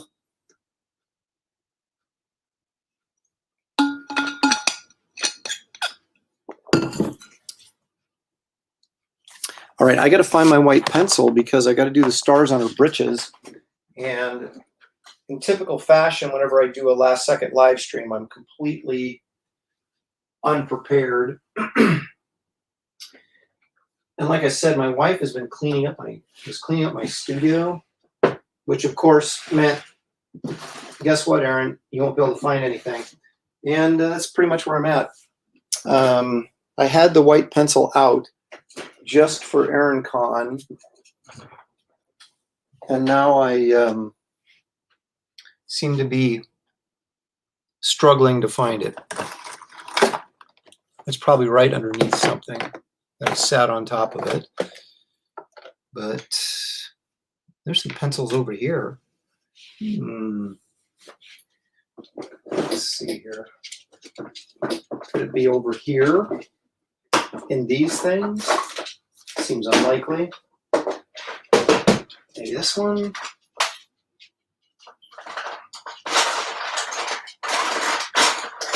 It's just remarkable how I can find absolutely everything I'm not looking for. But the one thing I am looking for, forget it. Forget it. You'll never find it.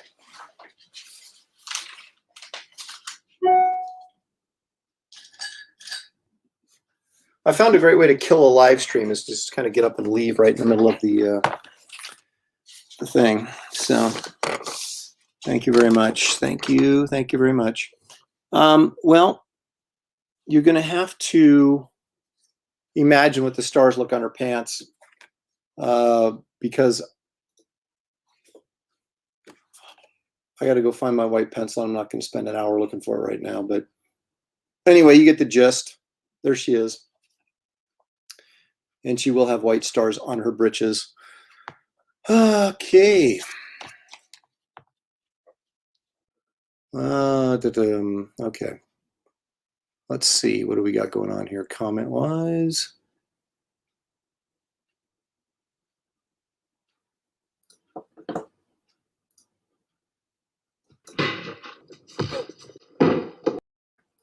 There you go.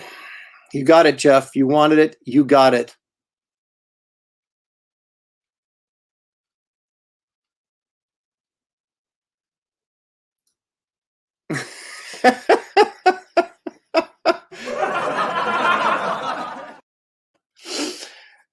Oh, it's good, Andy. Oh,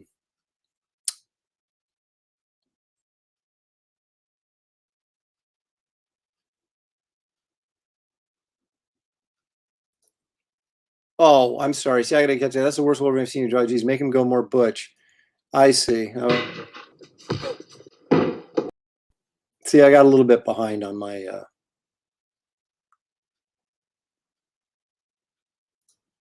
see. Now, you know what? One of those for that.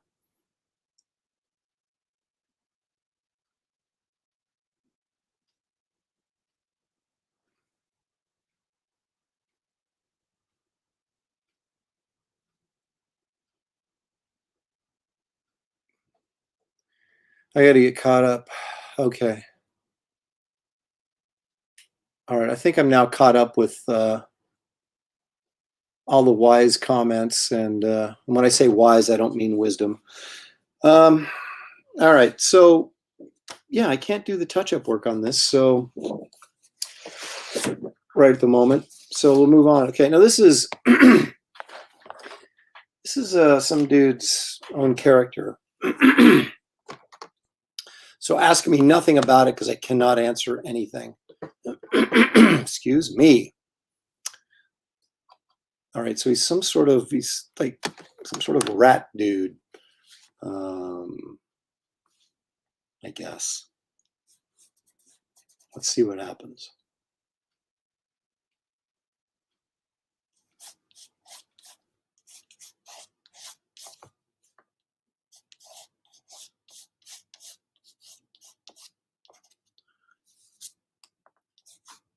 It's clearly manga inspired, which is a lot of stuff these days. Kind of a wild rat elf dude. He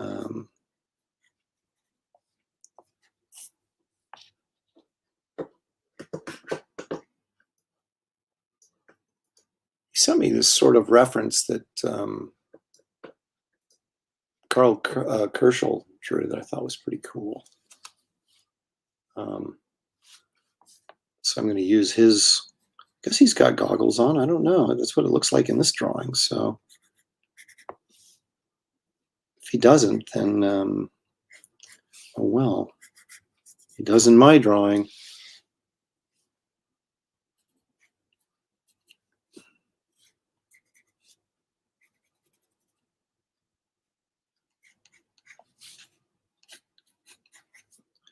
I don't normally like to draw other people's characters because there's a couple issues. One, there's always, you're trying to figure out the costume, right? Because you've never seen it before.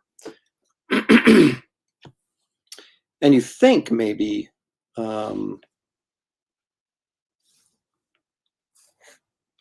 you see some reference, and maybe the reference is good, maybe it's not that good. And you're trying to figure out, how do I interpret this costume to look a certain way?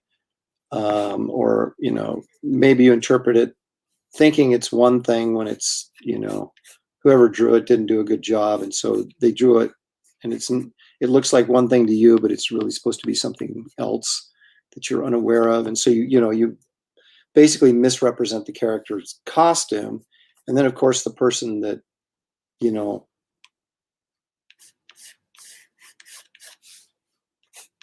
created the character is ticked off because you didn't do the costume right or whatever.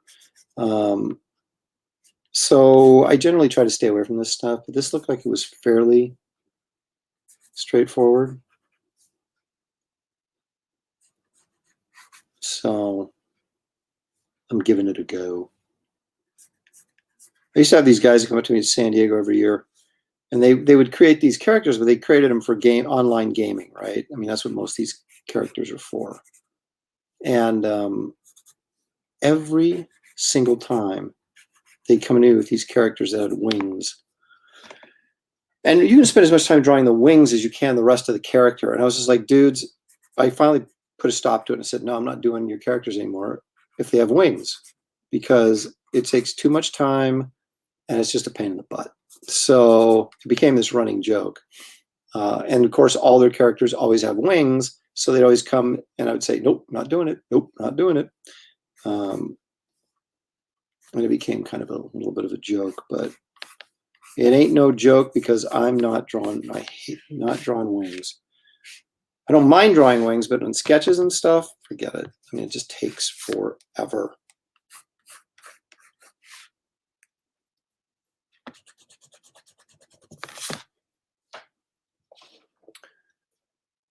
Why don't superheroes wear pelts instead of capes? Hercules wore a pelt.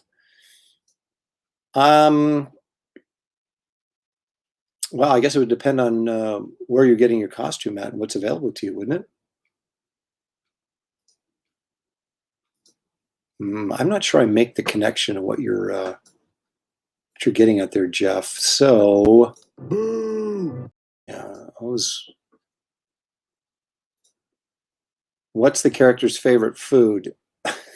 Mice? No, if it's a rat, it would be cheese, right? I don't know. This is like a rat guy or something.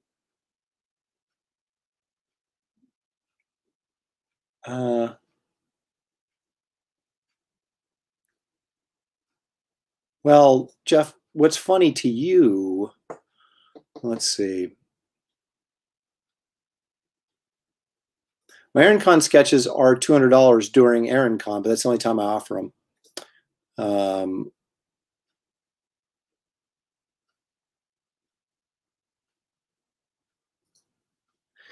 I don't believe that's true. You have too much vulnerable spots that need to be protected in battle. Well, okay, yeah, Tarzan, he didn't have much on, but he's in the jungle. It's pretty freaking hot. Kind of like up here right now. I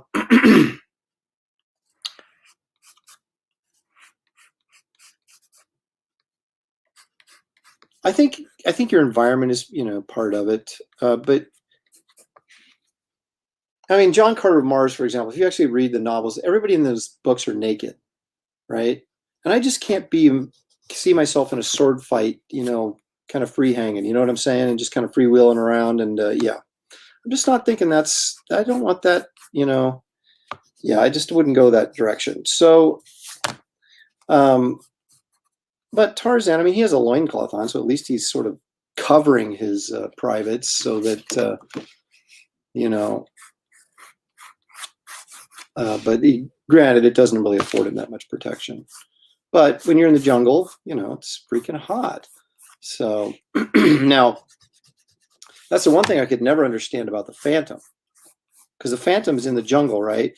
But he's got this superhero costume on it. You can imagine how hot that would be. I mean, maybe I'm just obsessed with temperature right now, but who's going to wear that in the jungle? I don't know. I would have maybe had something more billowy that would breathe better. You know, like they wore in Lawrence of Arabia or something. You know.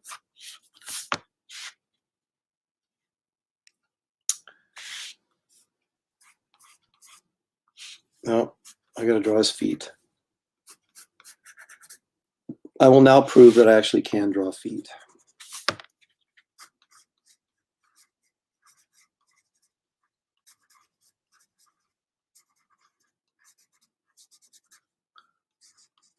Although they are somewhat a pain in the butt, just like hands are, but you got to draw hands. You might as well draw feet once in a while, right?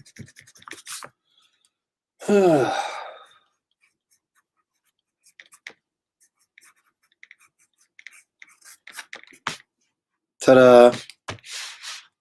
Feet.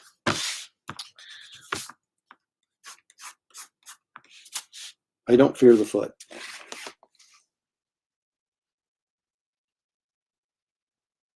Well, you know, this is a good point that Hyper Kaiju brings up, I think. If someone's coming to fight and they're naked, that person is crazy and I'm running the other way. And I think you're absolutely right about that.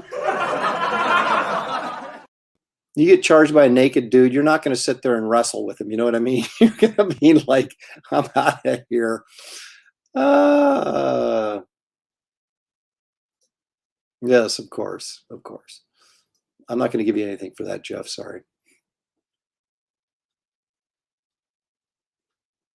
I don't know what you're talking about. Anyone watch the old Japanese film where the chick fights naked? Huge sword fight scene. An old Japanese film where the chick fights naked. I have not even heard of such things, although it wouldn't surprise me. That's true. A loincloth allows for easy tick inspection after a long day in the jungle. And I think that's an important thing.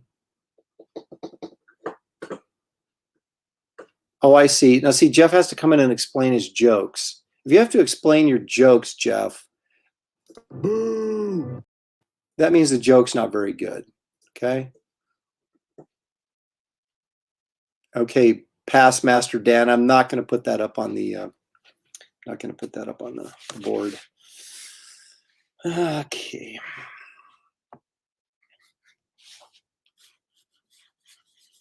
So I am not a gamer at all. Okay.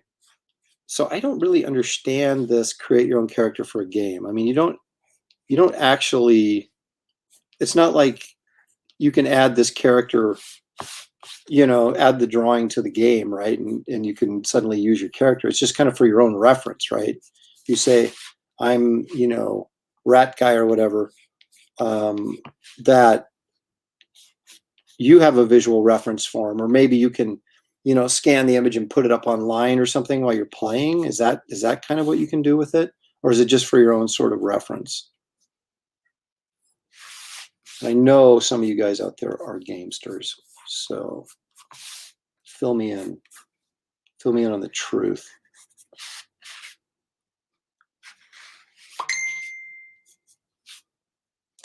Who the heck keeps dinging me, man? Oh.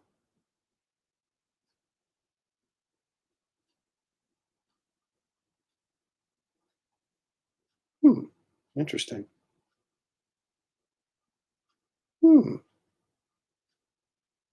Boy, people send me a ton of stuff already.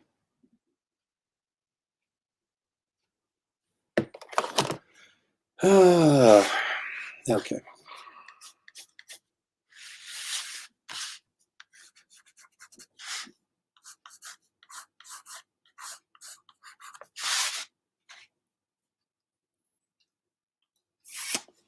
Avatar image, right? I have been playing a lot of Injustice 2 lately, good fighting game with DC characters.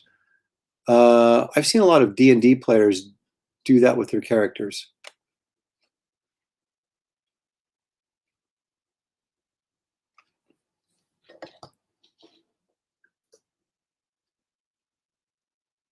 I am going on Fragaboom. Yeah, I am tonight. I forgot about that. No, I thought it was Wednesday. Today's Tuesday. I thought the last day was Wednesday, leg kick. But anyway, yeah, I'm going to be there on the last day.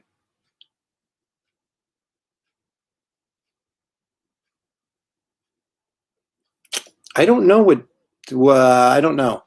I thought it was Wednesday. That's what he told me originally. That was his last show. So if that is not true, I will get on there today or tonight or whenever he does it. I guess I'm gonna have to find out, aren't I? Because I don't have any clue what time he does his show. He's probably doing it right now, right?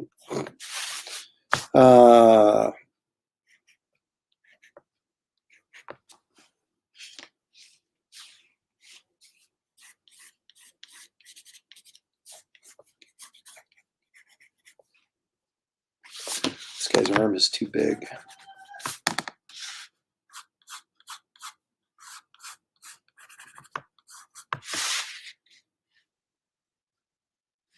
Hang on a second. Shelly's screaming. I think maybe the dog is attacked her. Hang on a second. I'll be right back.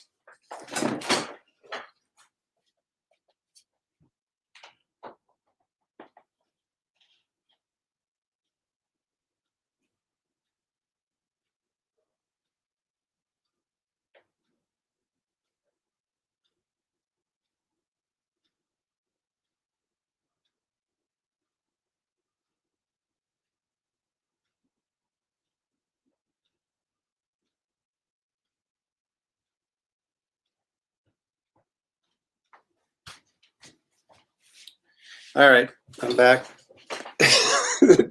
Apparently, the Shelly was taking a nap and the dog jumped on her, so she was like, "Wah!" So I was like, "What the heck went on in there?" Oh my goodness. Okay. Ooh,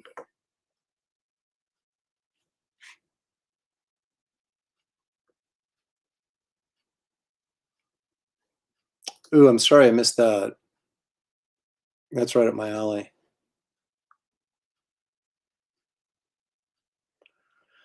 All right, leg kick, you're confusing me. Dan says tonight. I am following him. I think you are right. How can I be right and you be right? Because I was thinking it was Wednesday night and you're saying that Dan said it was tonight. So stop confusing me. See, look, right? Wednesday. No, 6 p.m. our time at Aaron. What are you guys? Okay, I need like full sentences so I understand what's being told to me right now. Is tonight the last night of Fragaboom? And or Fragajune?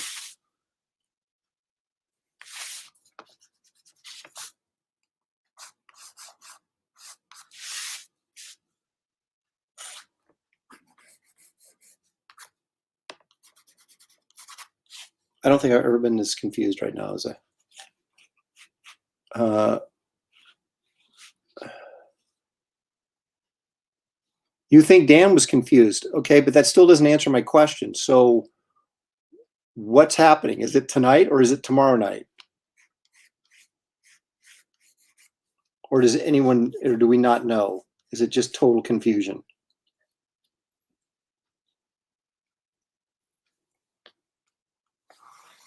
This dude has a rat tail too.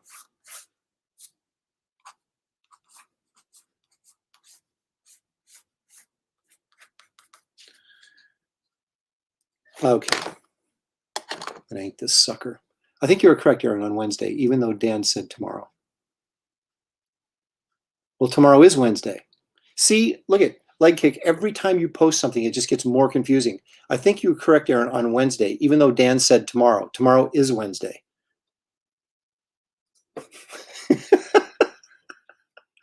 All right, we got some guys coming in. It should be Wednesday though. Oh, oh my gosh, this is like a Laurel and Hardy who's on first thing. Well, that's possible. That's possible. Yeah, that's what I was told. Monday, Wednesday, Friday. Today's Tuesday, right? Okay.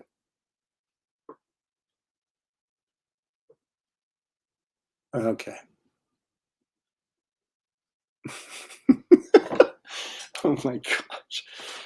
There's some really interesting stuff going on, and I'm a little bit lost by all of it.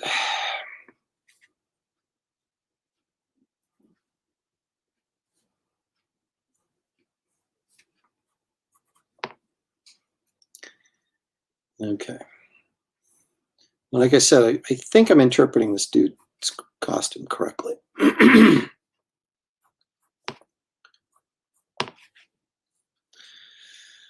But if I'm not, is it really my fault? I don't think it is.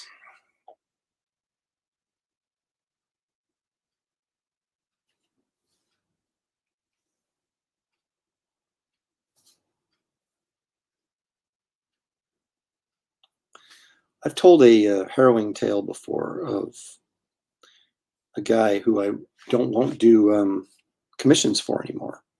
I used to do a ton of commissions for him, and he would occasionally ask for the really bizarre one that you weren't comfortable drawing. But he wanted Jean Grey from Atlantis Attacks, right? And he had like, oh my gosh, he had like 12 pages of reference, and like, dude, it's her in a shell bikini, So I drew Jean Grey, and it was a color piece, which I almost never do at shows. And but it was at WonderCon, or pardon me, it was at oh, for crying out loud, Wizard World in LA. And as we all know, no one goes to Wizard World shows, right? I don't know how they keep putting them on when no one goes, but so anyway,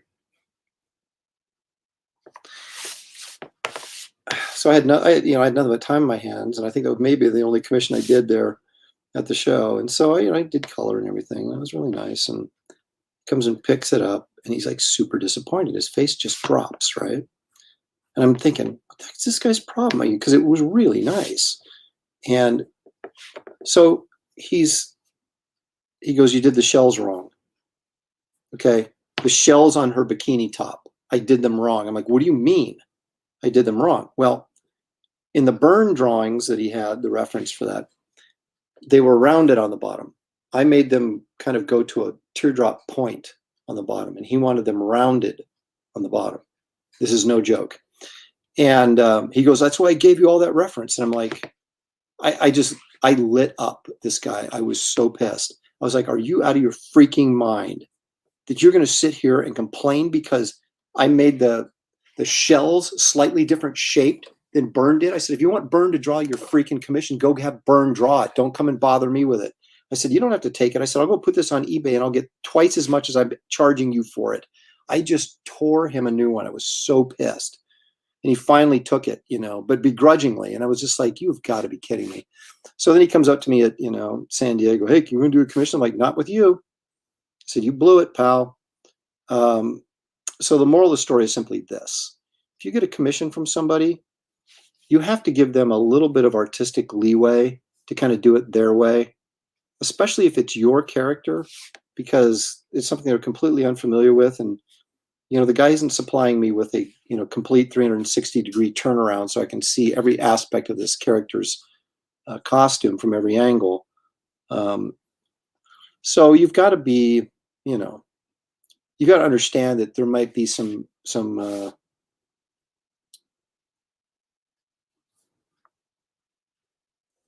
details that aren't exactly how you wanted them or how you originally designed them.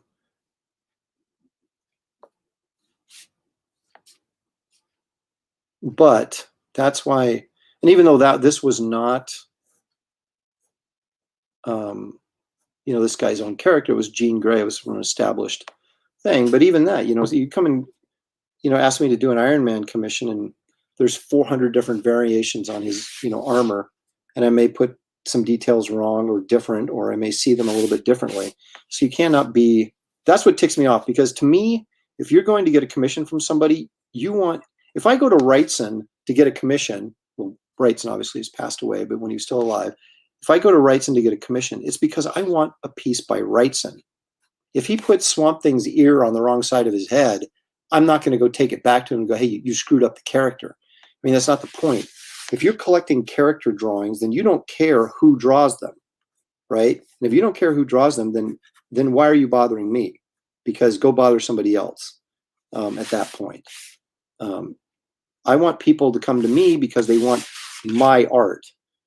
And that doesn't mean that it's, obviously I'll do my best to make sure that the costume details and everything are the way they're supposed to be. But ultimately, you're coming to me, at least you should be, or Arthur Adams or anybody else, Terry Dodson, Adam Hughes, you want a piece of art by them. And if they do the characters slightly different than what, you remember from your favorite issue, that's not the point. The point is you got the original art, and the original art is really cool. So anyway, I'll get off my soapbox.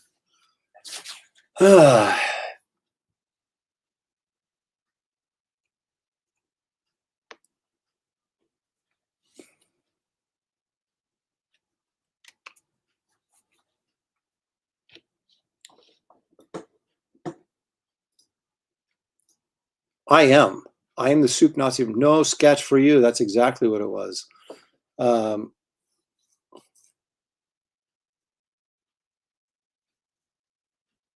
Hyper Kaiju says, I live in a state with more cows than people, so Wizard World is the only con I get. Well, I don't, they invited me to a show. We're going to pay my way. Then they canceled the show without telling me. So I was planning this trip and blah, blah, blah, blah. And I saw online that the show had been canceled. And I was like, can you be more unprofessional? They didn't even contact me. So and plus their cons suck anyway. But now I can just truthfully say it out loud and not have to worry about it, because I would never go to one of their shows again anyway. So there you go. But if it's the only show you got in town, you got to do what you got to do.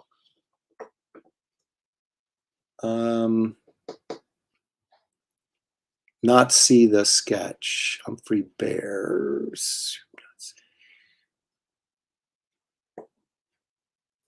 No, I don't understand. Or you can't see what I'm drawing? Is that what you meant? I don't know what he means by that.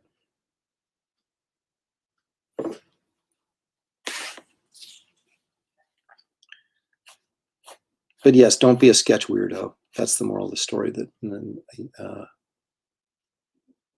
Leg Kick says that. Don't be a sketch weirdo. And I agree. Don't be a sketch weirdo.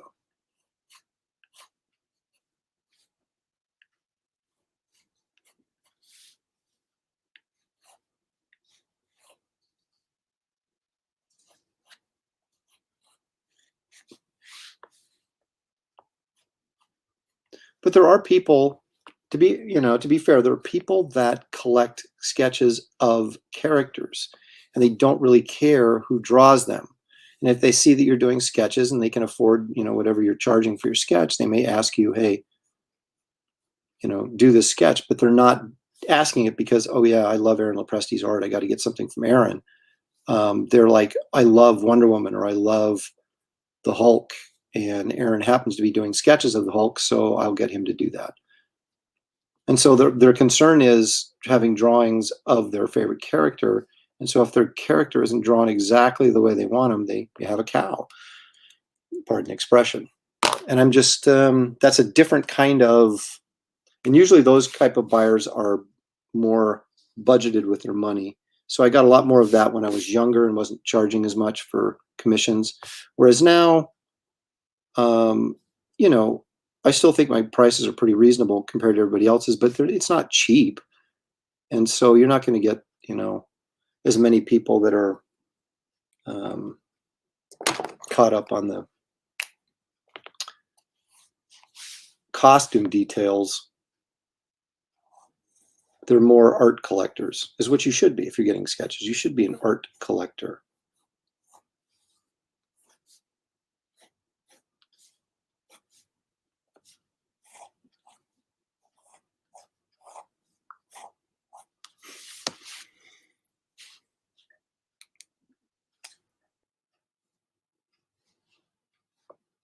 Well, there's some truth to that.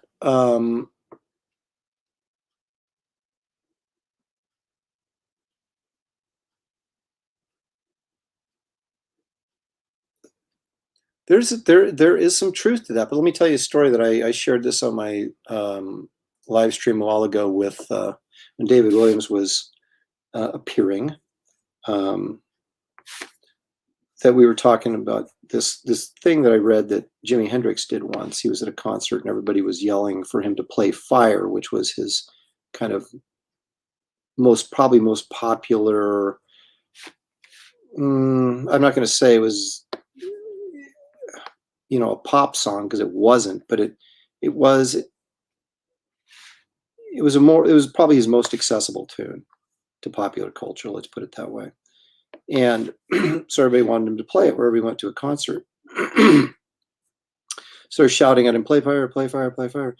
And he says into the mic, I ain't a jukebox," or something like that, and then just walked off stage. Now, I wouldn't do that because these people paid for a concert. But there's this sort of feeling that, you know, yes, as someone, when you're asking for a commission and you're getting a commission, you're sort of an art director, sort of, but only in the sense that you get to pick the character that you want drawn.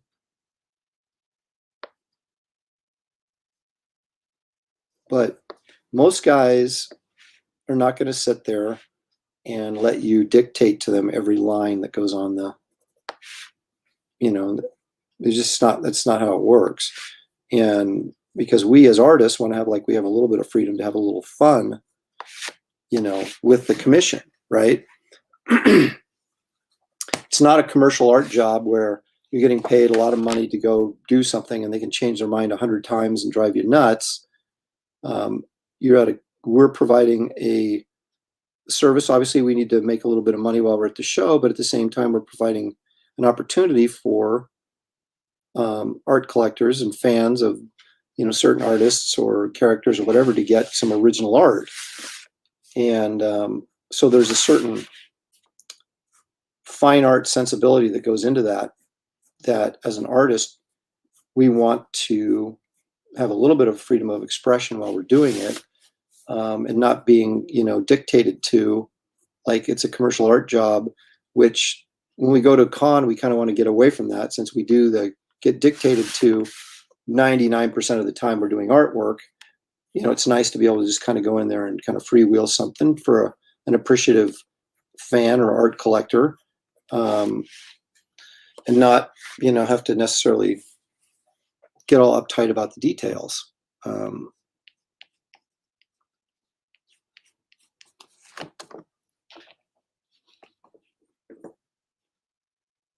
Let's see.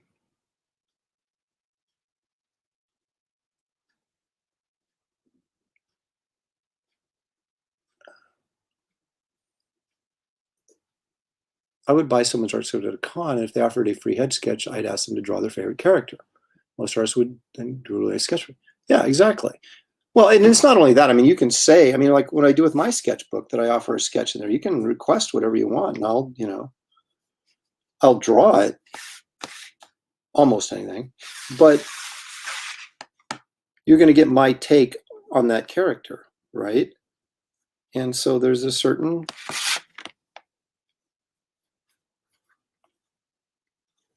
I think you need to go into getting commissions that, for me, getting a commission from an artist, and I do get commissions from other artists. My expectation is that I get a good piece of art, not necessarily that the details are exactly the same. And my point in all of this is to say that there's a difference between being an art collector and a character collector. All right. And I would much rather deal with an art collector than a character collector, because a character collector doesn't give a rip about my art. All they care about is the character. And I just happen to be the artist that is willing to draw the character that they want. That is a very unsatisfying relationship. If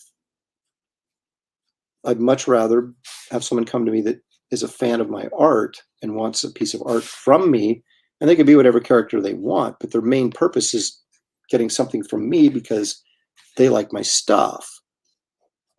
And that's a totally different dynamic.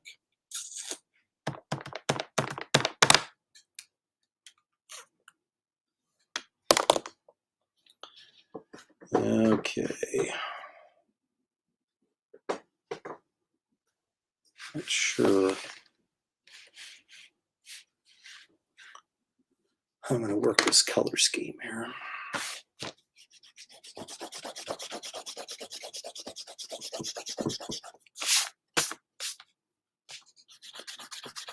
That's completely different when you're selling a book to somebody, right? Because now you're trying to get them interested in the product, right? And but when you're just coming to, and then you're a lot more appeasing to the buyers because you're trying to get them to buy a product that you're selling.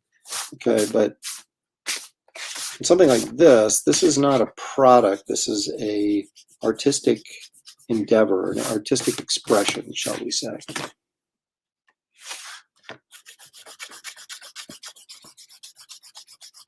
So you've just got to leave room for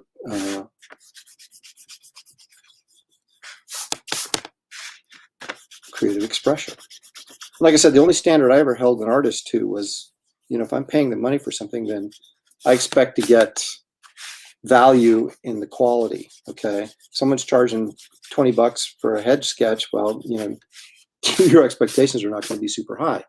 If you're going to a con and paying somebody $500 for a commission or $1,000 for a commission, I think it's reasonable for you to expect to get a quality piece of artwork, even if the details aren't exactly right. Again, I'm not a big stickler on details, but I want the quality to be there, certainly to match whatever the price of the commission is.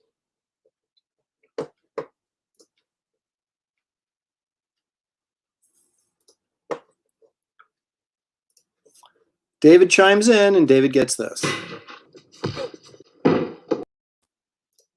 That's pretty reasonable stuff.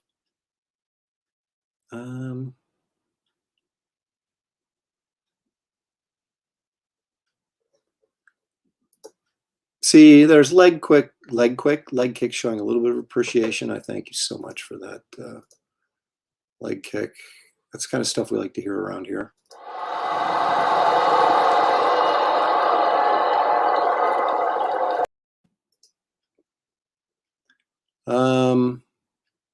Machine Man versus Deathlock. Wow, what is going on in the comments section? Rodney's going on stealth mode because he has a meeting at work. That's probably a good idea.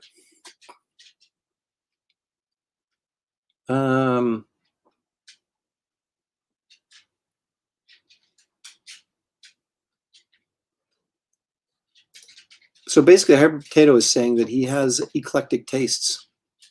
You get your favorite characters, of course. Well, see, what I'm saying is you can have your favorite characters, but the reason you get me to draw your favorite character isn't because you're looking for a warm body to draw your favorite character. Because you like my art, so therefore you want me to draw your favorite character. See, and that's a difference between that and someone who's scouring Artist Alley to find anyone he can who will draw Supergirl in a vulnerable position. You know what I mean? Well,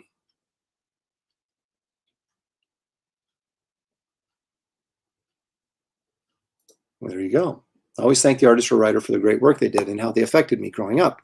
Unfortunately, I have met many great creators. Oh, fortunately, I've met many great creators, and I've gotten to do this for quite a bit. That is always fun, and I do the same thing. I mean, I'm a fan as well. Of course, my people I'm a fan of are much older than me, generally speaking. And a lot of them aren't with us anymore, but I did get to meet a lot of them. Yeah, see, David's stunned. He got slapped, and he's like, for what? I was just asking a question. Machine fighter, what are you, Machine Man? Is that what you're trying to get at? Has someone come up to your booth holding an iron pipe? No, Vic, that has never happened to me.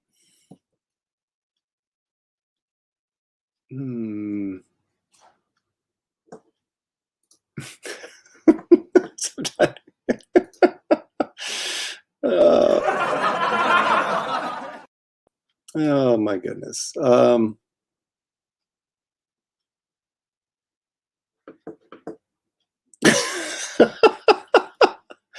Well, if you flip my table over, you have to be worried about me bringing an iron pipe to your face.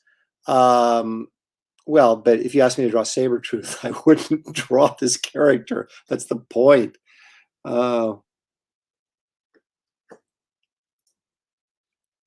That's exactly what I'm saying. Yeah, see, there you go. Favorite artist drawing favorite characters, of course.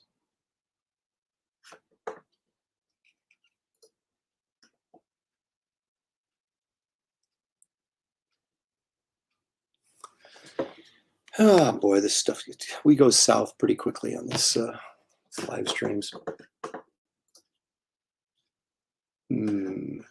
So this character's brown, which makes sense because he's a rat. Sort of a rat. Oh, now I got to use my out of ink 0 again. Sort of wet the board.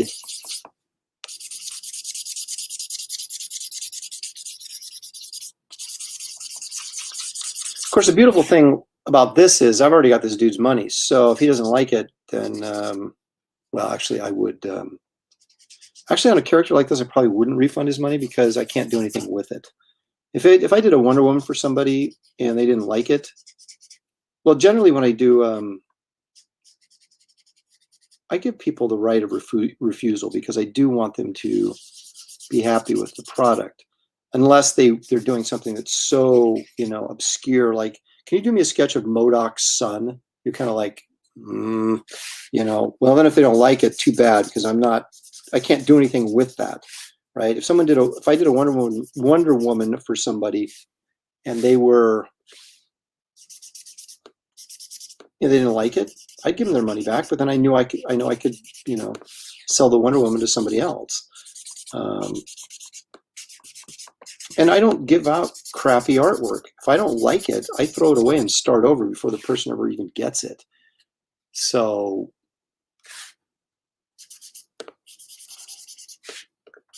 or I should say, I don't give art out when if I think it's crappy. I've started over many commissions, much to the chagrin of my wife and people standing around me going, "What's wrong with that? It's perfectly fine. You're not getting paid to redraw this stuff." I'm like, well, I want it to look good, because my name's on it, and it's,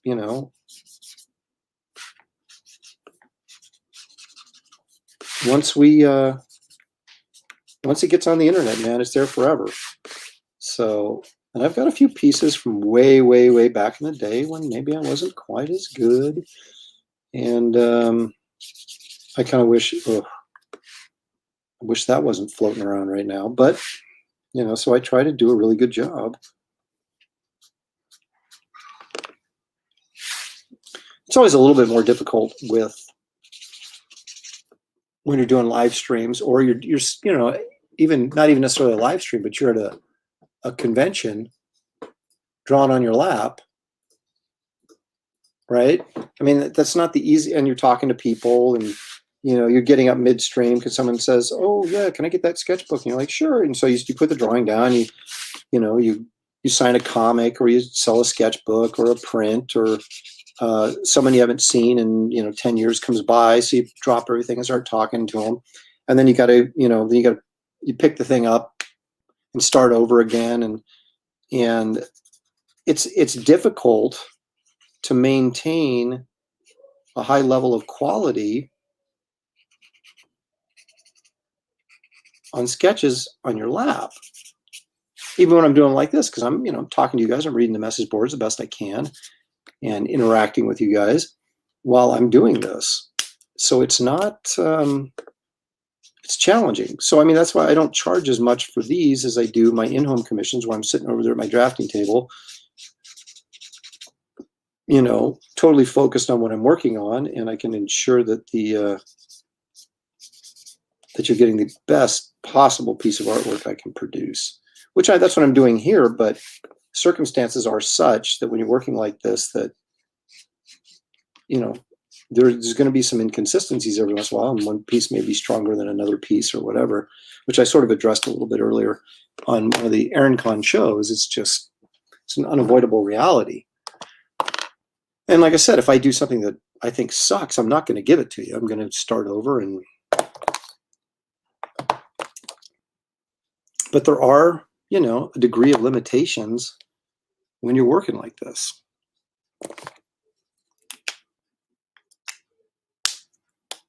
But a lot of times it's the only time guys even offer commissions is under situations like this where they're at cons or whatever, because we're necessarily, a lot of the times, too busy working on other, stuff, comic book stuff for companies or whatever.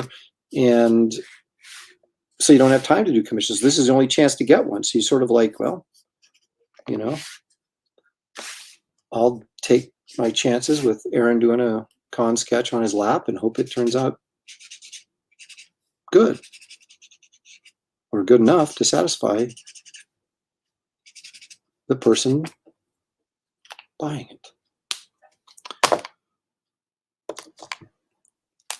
So I don't know what the moral of the story is, but that's a good story anyway. Oh,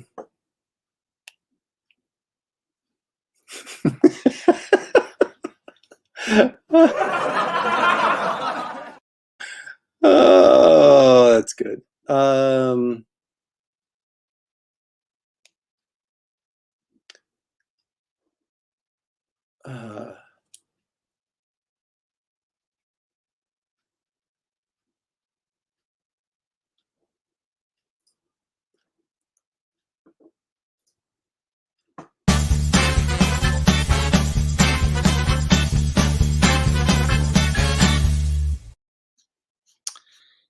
I keep getting that question.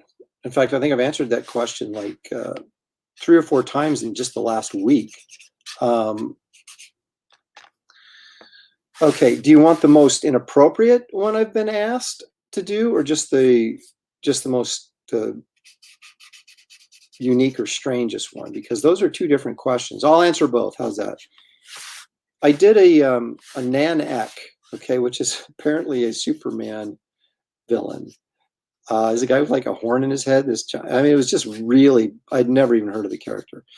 And so I did that for a guy, and I thought, oh my gosh, this is the strangest commission I've ever got request. And then I just did a Madcap, who's a very, off-wall character to begin with, holding Deadpool's head on a platter like a cake, and it, like frosting around it and a candle on his head.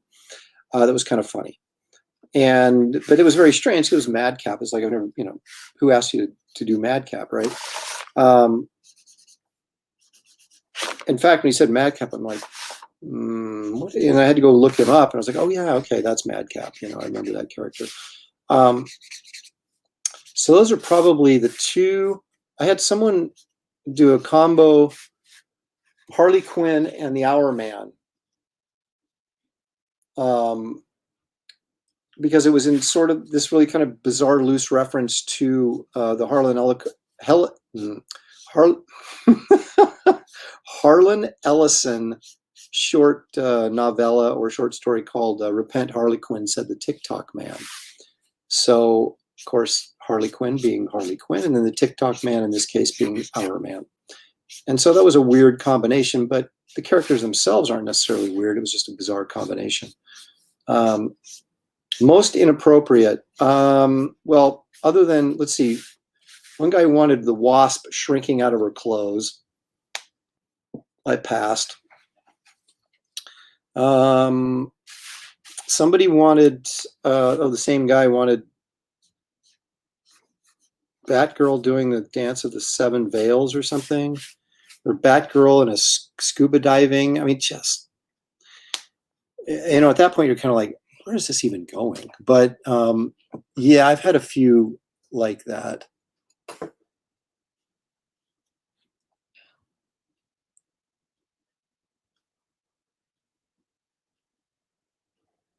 This is absolutely, it's true.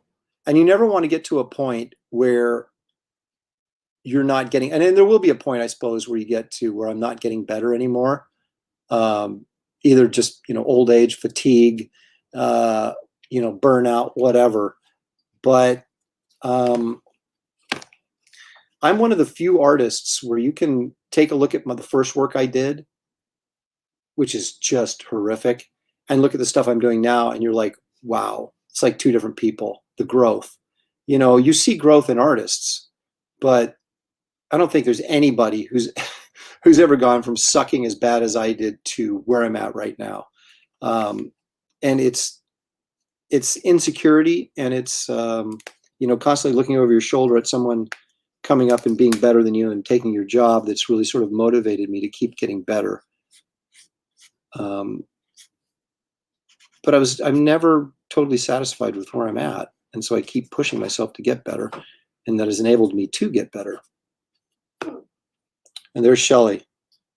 I had to tell them that the dog jumped on you. I heard you scream, so I ran in to find out what was wrong, and it was the dog. She was sleeping, and the dog's like, so it's like, what the heck's going on in there? So yeah, this is my leftover live stream that I was going to do yesterday, but we took the entire day off because of the sweltering heat. It was only 111, maybe? 113 is what they were advertising. I don't know how hot it actually got. I think it was 120 up here. Yeah. It's starting to get a little warm up here, but it's not even close right now to what it was. We could have baked, a cake up here, just set it on the floor. Put it right on your head. Yep, exactly.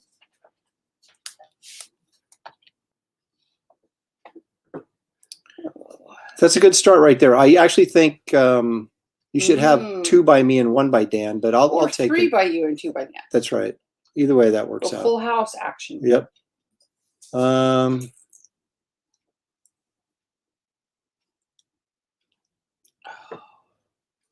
See, that's fun though. I introduced a friend to an artist I know. The artist was selling a painting of Aquaman. My friend commissioned him to add the Gorton's Fisherman to the painting. Oh my gosh, that's awesome. That is so funny. I know that's something I might, well, it depends on how much I loved the painting. If the painting was finished, I mean, if someone came to me and said, hey, would you do a painting of Aquaman with a Gorton's Fisherman? I would do it. But after I finished the Aquaman painting and then add the character, I don't know if I would do that or not. Depends. It depends. How much money are we talking? Exactly. Cha-ching! All right. All right. Now, see, this is one thing. I have a great Harlan Ellison story. I should have told it during ErinCon. Maybe I'll save it. Maybe I'll save it for Sunday. The Beast That Shouted Love at the Heart of the World. Harlan Ellison had this amazing ability to come up with the most pretentious sounding titles to his stories, with the exception of A Boy and His Dog, which was an understated title, but a great title, for a simple title for a very complex story, which I like. But most of his titles to his stories were just pretentious. I mean, even look at, or pretentious sounding, I guess. What was the Star Trek episode that was so great that he did? It was The City on the Edge of Forever. Repent Harlequin, said the TikTok man. I mean, things like that, you're just like, what are you even talking about? But, he had his shtick.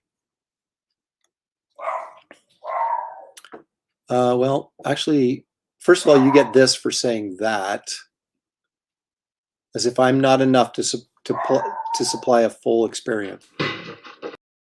But Shelley laughed again, so.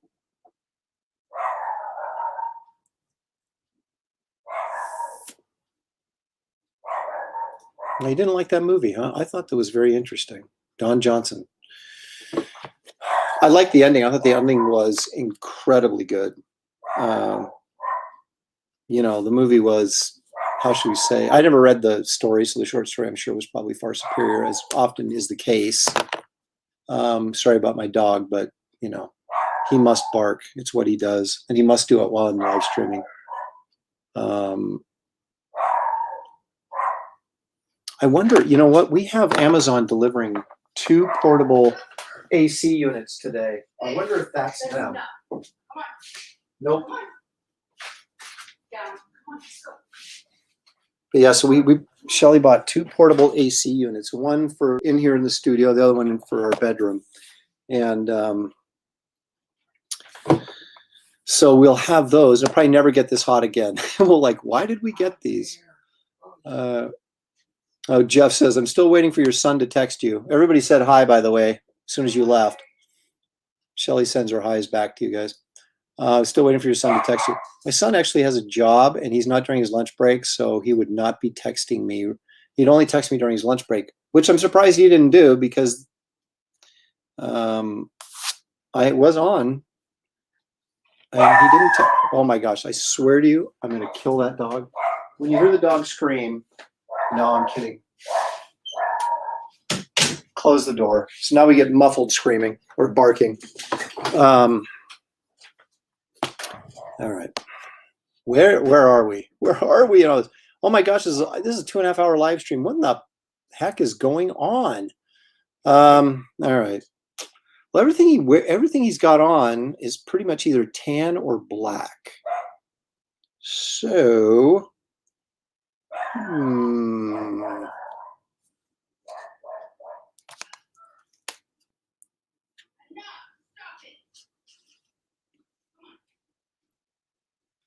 I don't understand what's going on there. Oh, I see. Okay. So this is like rat skin right here. These are little black booties, footies that he's wearing. Okay, I got it now. See, these are the dangerous things when you do your own character, that and you give some art reference and some stuff that, depending on how they work the shading or whatever, it's not really clear what's going on, and that's sometimes you'll have some issues, and that's not my fault. I'm doing the best I can with the information that's been given to me.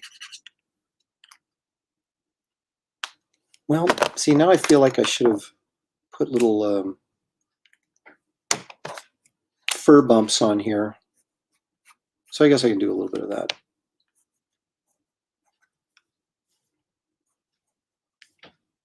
There we go. So, okay, so I think I got it now. The problem is the pants in this outfit are pretty much the same color. So I think I'll just go darker with this. I could go lighter with this. Well, I'm going to save it for last and see what moves me. I do know there's some gray areas in here, so I'm going to fill in the grays. Hopefully without messing it up. Okay, so this little area here is gray.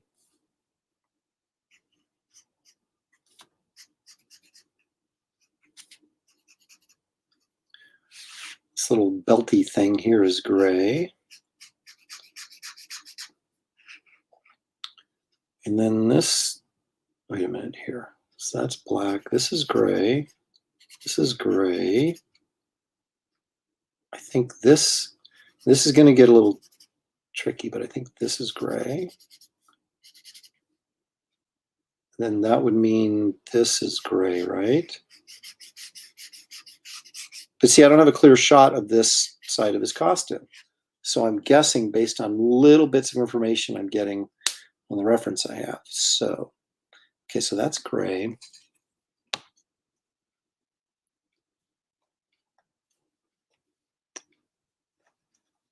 So we'll try and not anger my patron who's commissioning me to do this. But again, so if it's a little bit off, still looks good. So, I'm not skimping on the effort here.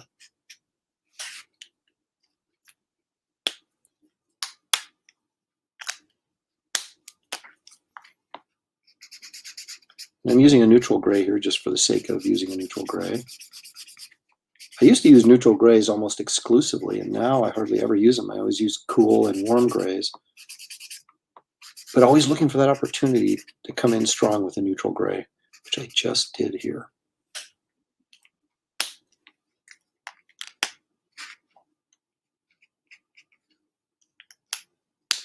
Now, see, some of these belts and stuff are orange, and the only way I can do orange, I can't really do orange because I'm not doing color, so I have to go back in with warm gray again.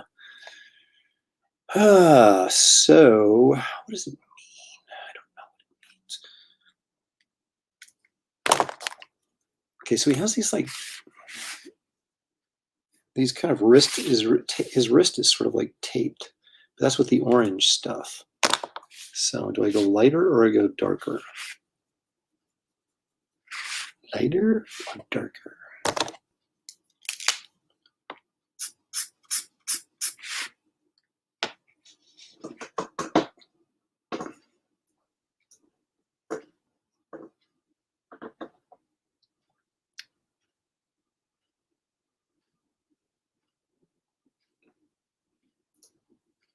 Truth, man. Truth.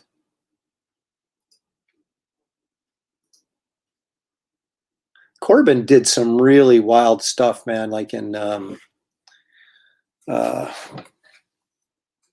he must have been in heavy metal, right? I'm trying to think, where did all those Corbin stories show up? All those kind of like, wasn't Den, that was heavy metal, right? That big bald naked dude walking around having, shall we say, liaisons with other naked women in this land he was roaming around in. The naked barbarian with the naked women running around. Probably not a book I would read today, but when I was, 15, I thought it was pretty awesome.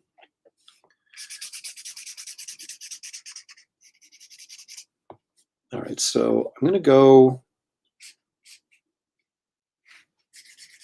lighter, I think, with this.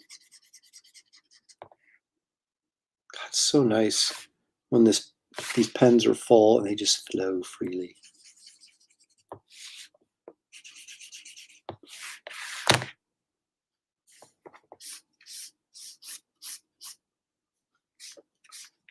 So this is a warm 1. It feels a little bit darker because it's full of ink. Whereas my 0 has nothing.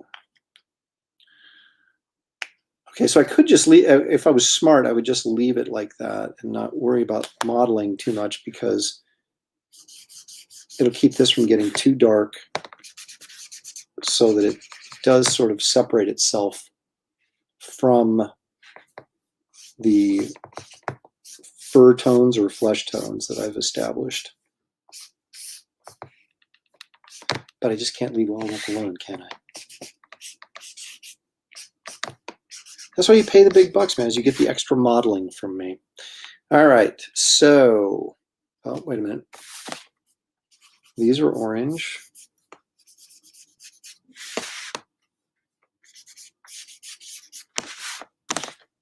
And I'll put a little darker here.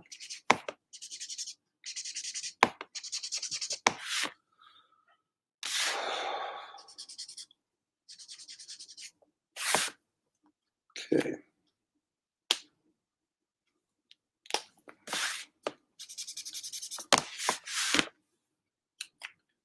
All righty, I think, oops.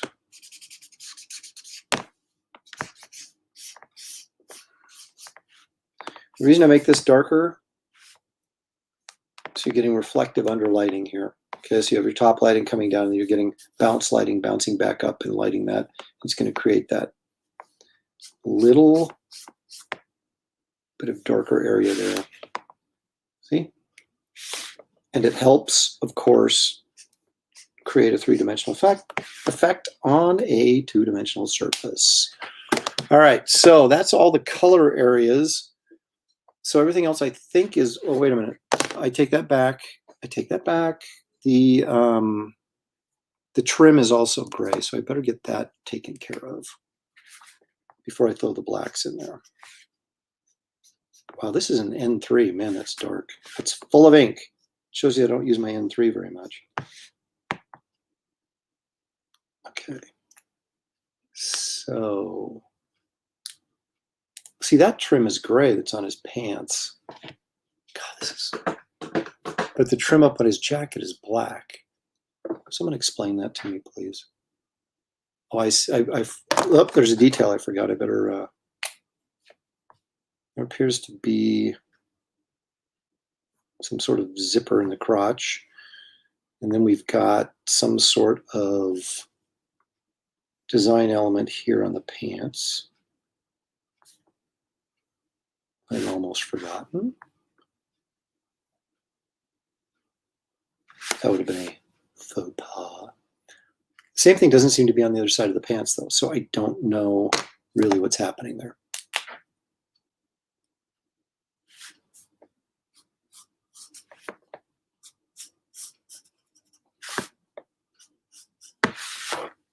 Okay. So I think these pants are supposed to be a little bit looser down at the bottom. So I'll throw a few more wrinkles in here.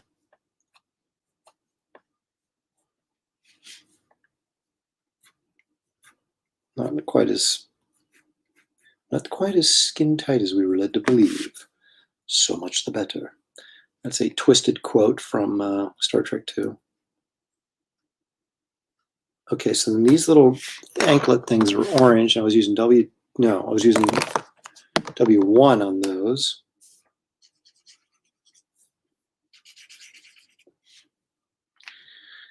And the footies are black. The gloves are black. This is black. All right, I think we're good. No, wait a minute. No, we're not. Wait a minute. These are gray up here.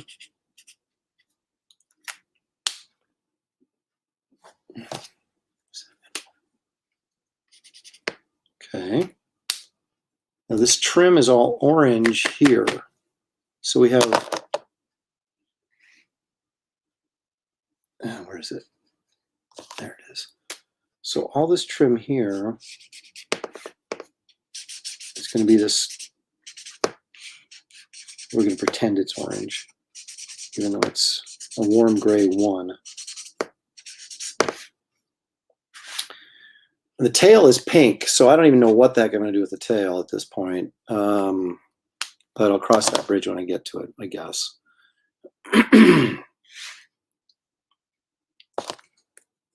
Yeah, I'll make his nails a little bit darker.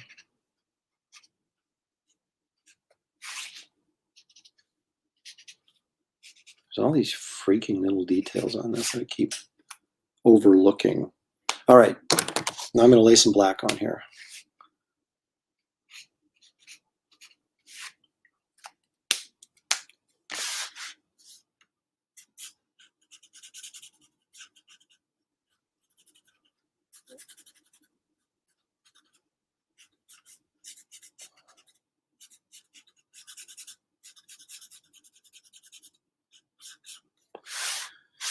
Okay, I'll fill those with gray, those highlighted areas there.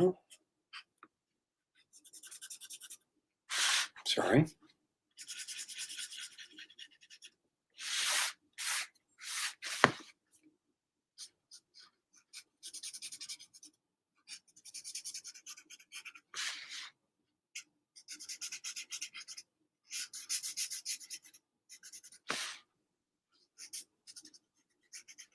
And the funny thing is, I didn't even go this long sketching without a break. When I was doing ErinCon, as I'm doing right now, and this Overflow Con, but I got to get this thing done. So, 3-hour live stream, man. I wasn't planning that when I got on here.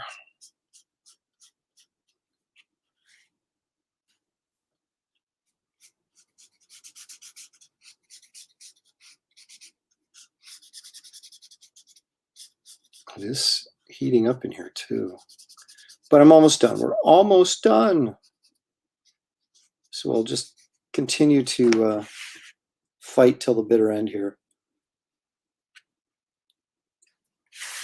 Okay, so then this is going to be black in here.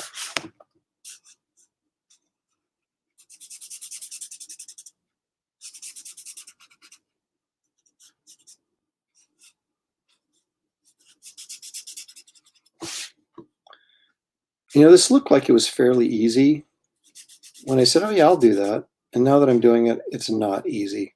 So once again, I think I'm going to adopt my not doing people's private characters anymore. Just to establish characters that I know who they are. Or maybe charge extra for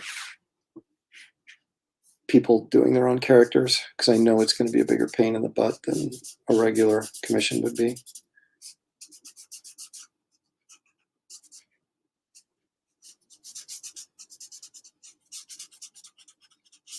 It's not, like I said, it's not necessarily the drawing is harder, it's figuring out the costume details and figuring out what's what, and I have to go back. I mean, you obviously just watching me do this, you've seen me do multiple, have multiple aha moments where I'm like, oh, wait a minute. Oh, that's supposed to be this. Oh, now I see it. And it's just kind of challenging to try and keep guessing that stuff all the time. All right.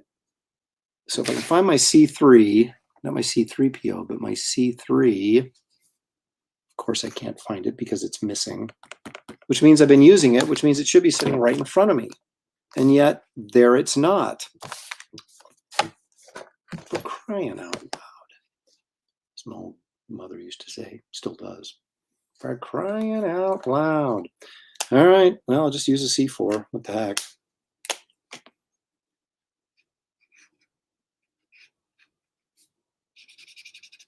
There's really nothing wrong with C4. C3 is a little bit more in the middle, but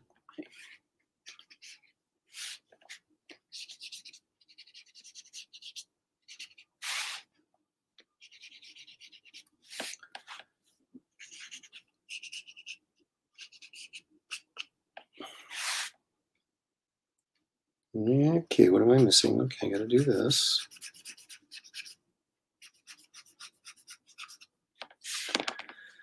All right, well, I'm going to go neutral gray on the rat tail just because. Because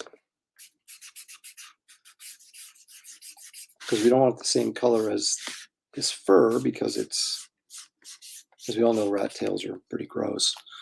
So, and they're kind of like fleshy pink, but I don't really have a fleshy pink option, so we'll go with neutral.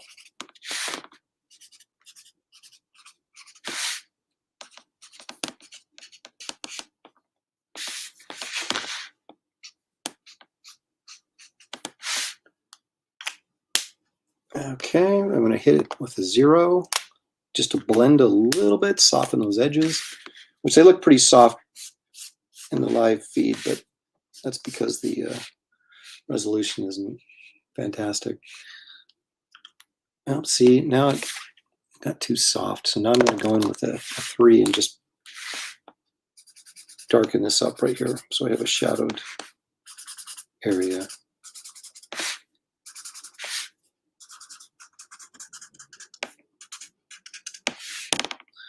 Now you'll notice I ran the shadowed area sort of right down the middle, leaving lighter on either side. Because right here we have a clear bottom, top, and bottom, right?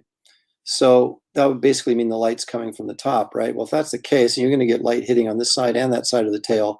So my shadow is going to run right down the middle. Whereas here it's on the bottom. All right. I'm going to have to, I still need a little bit of separation, I think. See, this is what I'm talking about. I'm putting a lot of work into this, okay, for your money. Really, I really am. And if a couple of details aren't right, that should be, see, I'm never going to get off this kick, because I mean, honestly, that really pissed me off.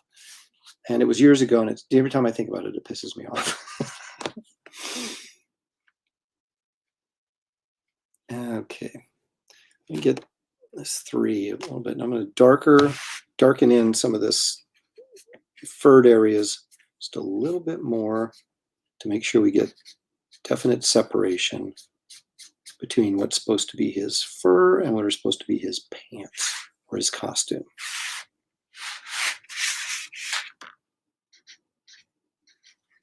I did get a sketch. I think I was working on Sludge, so I guess you'd consider me a pro at that period of time, from another creator. I'm not going to say who it was because I don't want to speak badly of anybody, but I paid for a sketch and I thought it was a lot at the time because this is like early 90s. And this ended up just being like a guy wanted $100 for basically a head and shoulders shot of a character. And it was one that I was reading and I really kind of really liked. And so I wanted him to do a sketch of the character. And he did. And it was garbage. In fact, I might have thrown it away because it was such crap. And I was like, dude, I just paid you $150 for. I didn't say anything. I was very gracious and said, "Oh, great, thank you so much. This is wonderful." And it was terrible. And so again, it comes back to trying to do a good job on the artwork, because that to me was the most important thing. I mean, it was his character, obviously, so he wasn't going to screw up the costume. But even it wasn't to screw up. He just did a headshot. But I didn't throw it away. I'm joking because I would never do that. I don't even throw away my horrible stuff. I just put it in a very dark corner and never to see the light of day again. But I don't know what happened to it. I can't find it anymore. So I don't know if it's buried someplace or what. But yeah, I was very disappointed. And I suppose that happens, But I was just disappointed with the quality for the money I paid for it as opposed to just, anything else about it.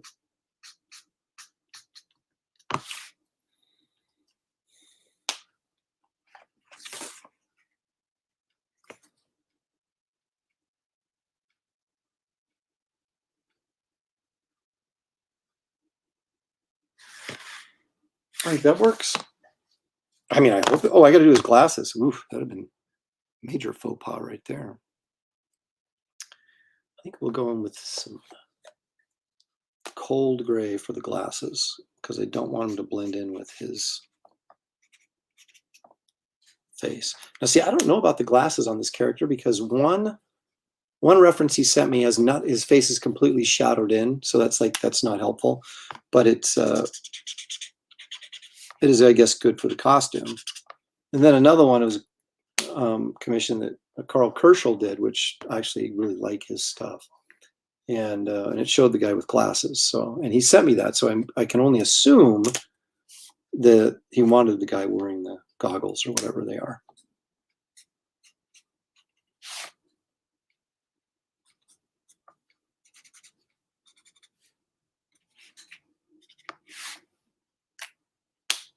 There we go. So I'm going to go beef up the old holding line as I am wont to do.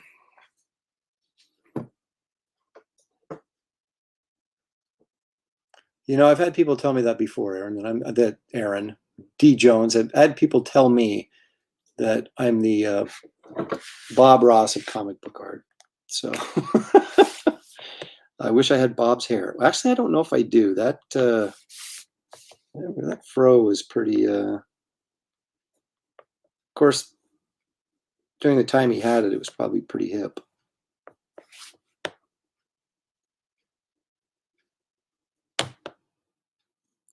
Yeah, but listening to Bob Ross was very, very calming. Very calming experience. And the funny thing is, my daughter, who's 19, she knows who Bob Ross is.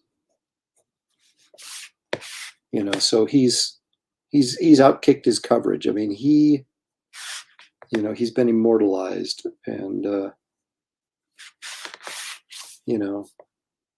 that's pretty cool. Although, now that he's gone, he probably doesn't really care because he wouldn't know. But still, from those of us that are kind of still alive, still hanging in there, I just think that's kind of cool that if you can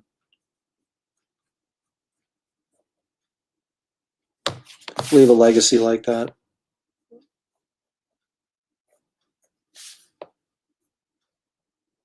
I remember when I was a kid and he was alive and still doing that, he was like, oh my gosh, he was a joke. And everybody's like, what a nerd, and all this kind of stuff. And now he's become kind of this hip, cool guy after his passing. So it's like, It's just weird how things change and opinions change and perceptions change of people.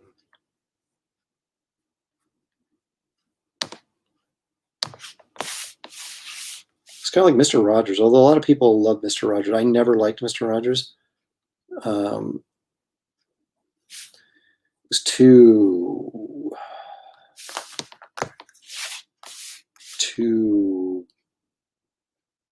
was soft the right word? It was very uninteresting to me.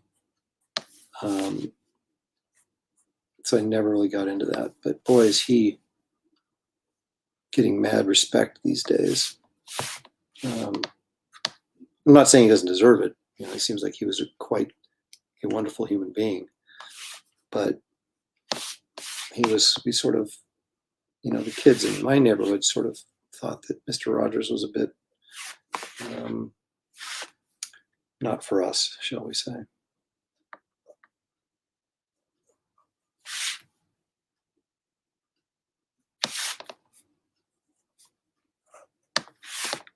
But I did see the documentary and thought it was really good. And I saw the movie with Tom Hanks in it. I thought he did a really good job in it. So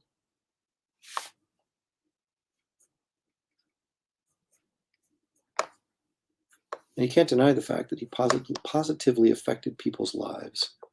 And that is a wonderful thing. Okay. Oh, wait, don't forget his tail. Don't forget his tail.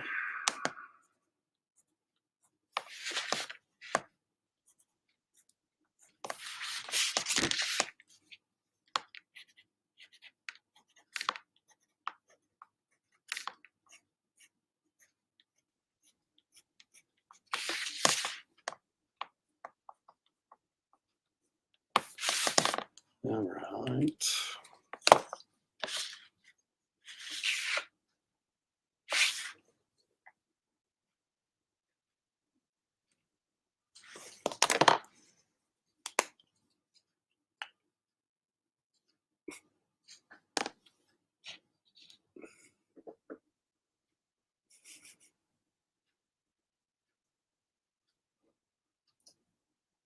Are you being serious? Ross tried it without the fro and people wouldn't watch. Is that true?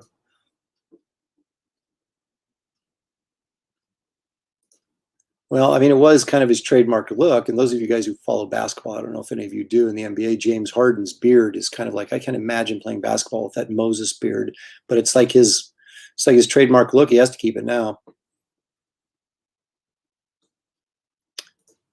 That is true. I know that I do know that.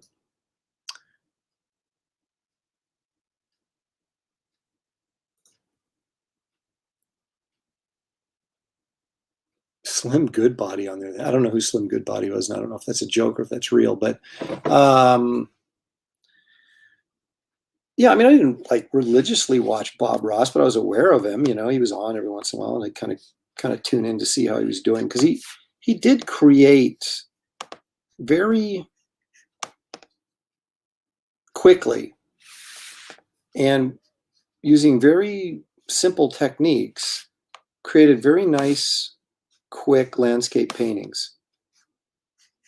You know, and of course, his show was geared to get you to learn, you know, and to basically copy what he's doing and create your own painting, right? As easy as possible. And it's not exactly what I'm doing here. I'm sort of just talking you through a little bit of what I'm doing, but I don't necessarily doing it in a way that would make it necessarily easy for you to emulate what I'm doing at home. But I don't know if there's an easy way actually to do that with comic book art. Comic book art is a lot more, you're dealing with a lot more disciplines, you know, and perspective and anatomy, color, shading. I mean, there's just a lot of things going on. Whereas if you're doing basically a paint by numbers with Bob Ross, he can take you through step by step, you know. Take your painting knife and pick up your color and go, okay, and do that. And then go over here and go like that, you know, and he puts together a a landscape that you can follow along and do. It's a little bit more difficult with what I'm doing, I think, but if you watch closely, you can pick up some techniques. And that's always the interesting thing about art, right? You can't sit there and say, well, this is how you do something. All you can say is, this is how I do something, because someone else may do it differently. And you might get the same results. You might get different results. And it depends on stylistically what you prefer.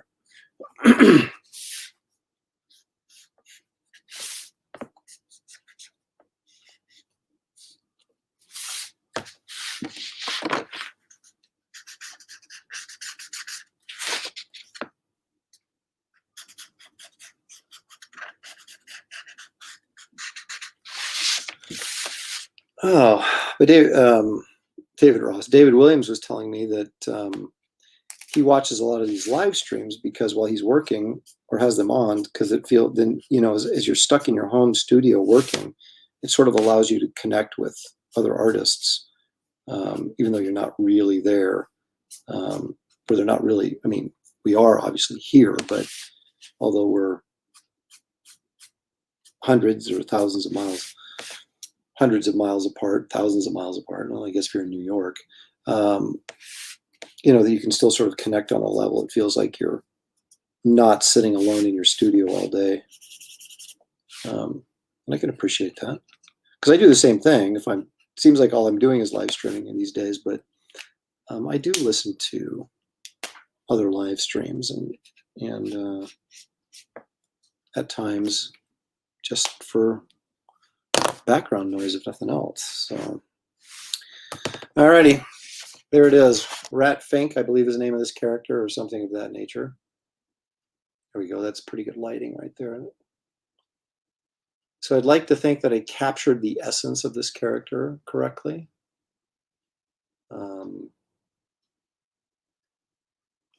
I guess we'll find out when I send the guy the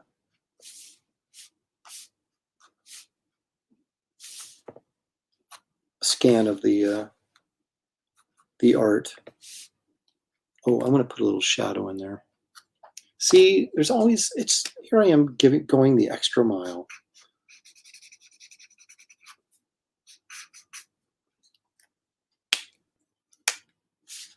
I just can't help it. You see something, that could be better if I did that. So I'm going to do that now. All right. That's it. That's enough. I'm done. I'm going to sign this thing. Oh, that's a pretty strong piece.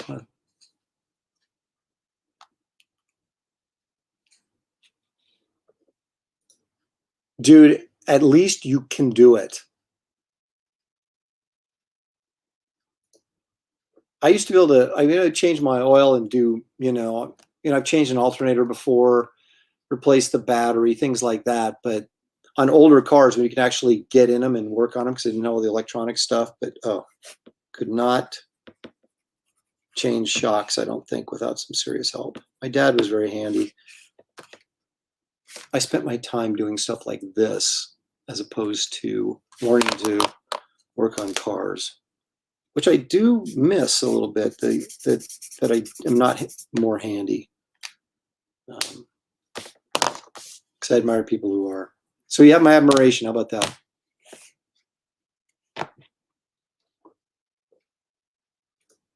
Eric, what are you referring to? Are you referring to the start of the live stream, this drawing? When you say, is anything still left? Do you mean, is there any art for sale still left? Thank you, D. Jones. Appreciate that. In fact, I will, because I actually do have a couple pieces of art still.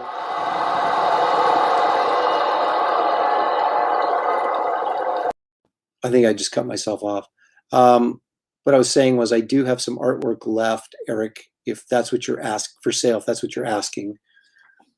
Or are you just asking if there's any more art left to draw? Because if there's just art left to draw, there ain't any art left to draw. This is the last one. Final commission piece. Ta-da! All righty. Well, that was only 3 hours and 11 minutes. Wow. But I got 2 pieces finished, and that's what being in front of the camera being in front of the home crowd motivated me to get the work done. So there you have it.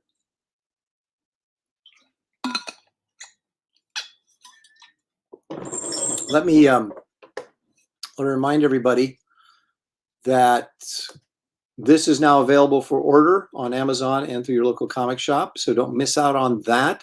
Comes out in November. There's 20 pages of new material in there. So if you have all the comics, you still don't have everything. So be sure and order that. This is coming soon to a crowdfunding campaign near you. I will keep you advised as this moves along, but I'll be getting a pre-launch page up soon for that. If you might want to remember to check this out. This comes out this month. I did the cover only, but I'm pretty happy with the cover, so you might want to grab that.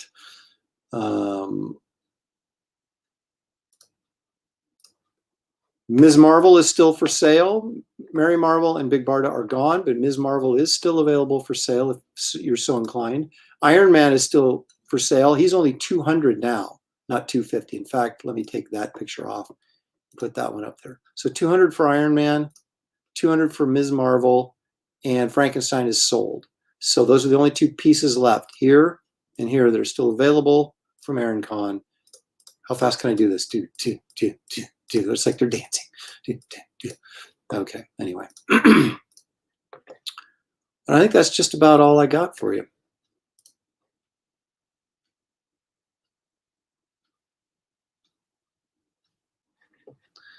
Yes, Eric wanted to know, was curious what might be left for sale, and I just showed you.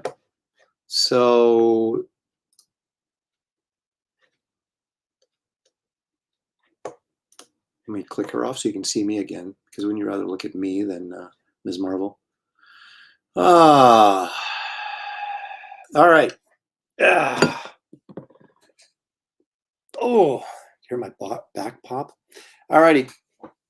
That's it. I have a jam piece to do for a convention for a charity thing. I better get that out of here.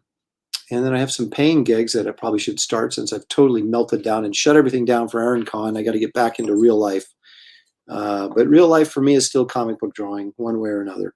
So anyway, thank you guys for joining in on this last second thing. And remember, Frag of June, Wednesday night, I'll be there. I'm pretty sure, unless I forget. It happens. Thursday night, I'm hosting the Brofessionals. You don't want to miss that because I'm hosting another game show edition, trivia game show edition. So that should be a load of fun. And then, of course, I'll be back on Sunday for Aaron Live at 5:30 Pacific time. And there you have it. I'll get my AC units later today, and it'll be so cool up here. I can't wait. All right, everybody. Thank you. And we will catch you next time. See, I'm doing my freeze pose for the end.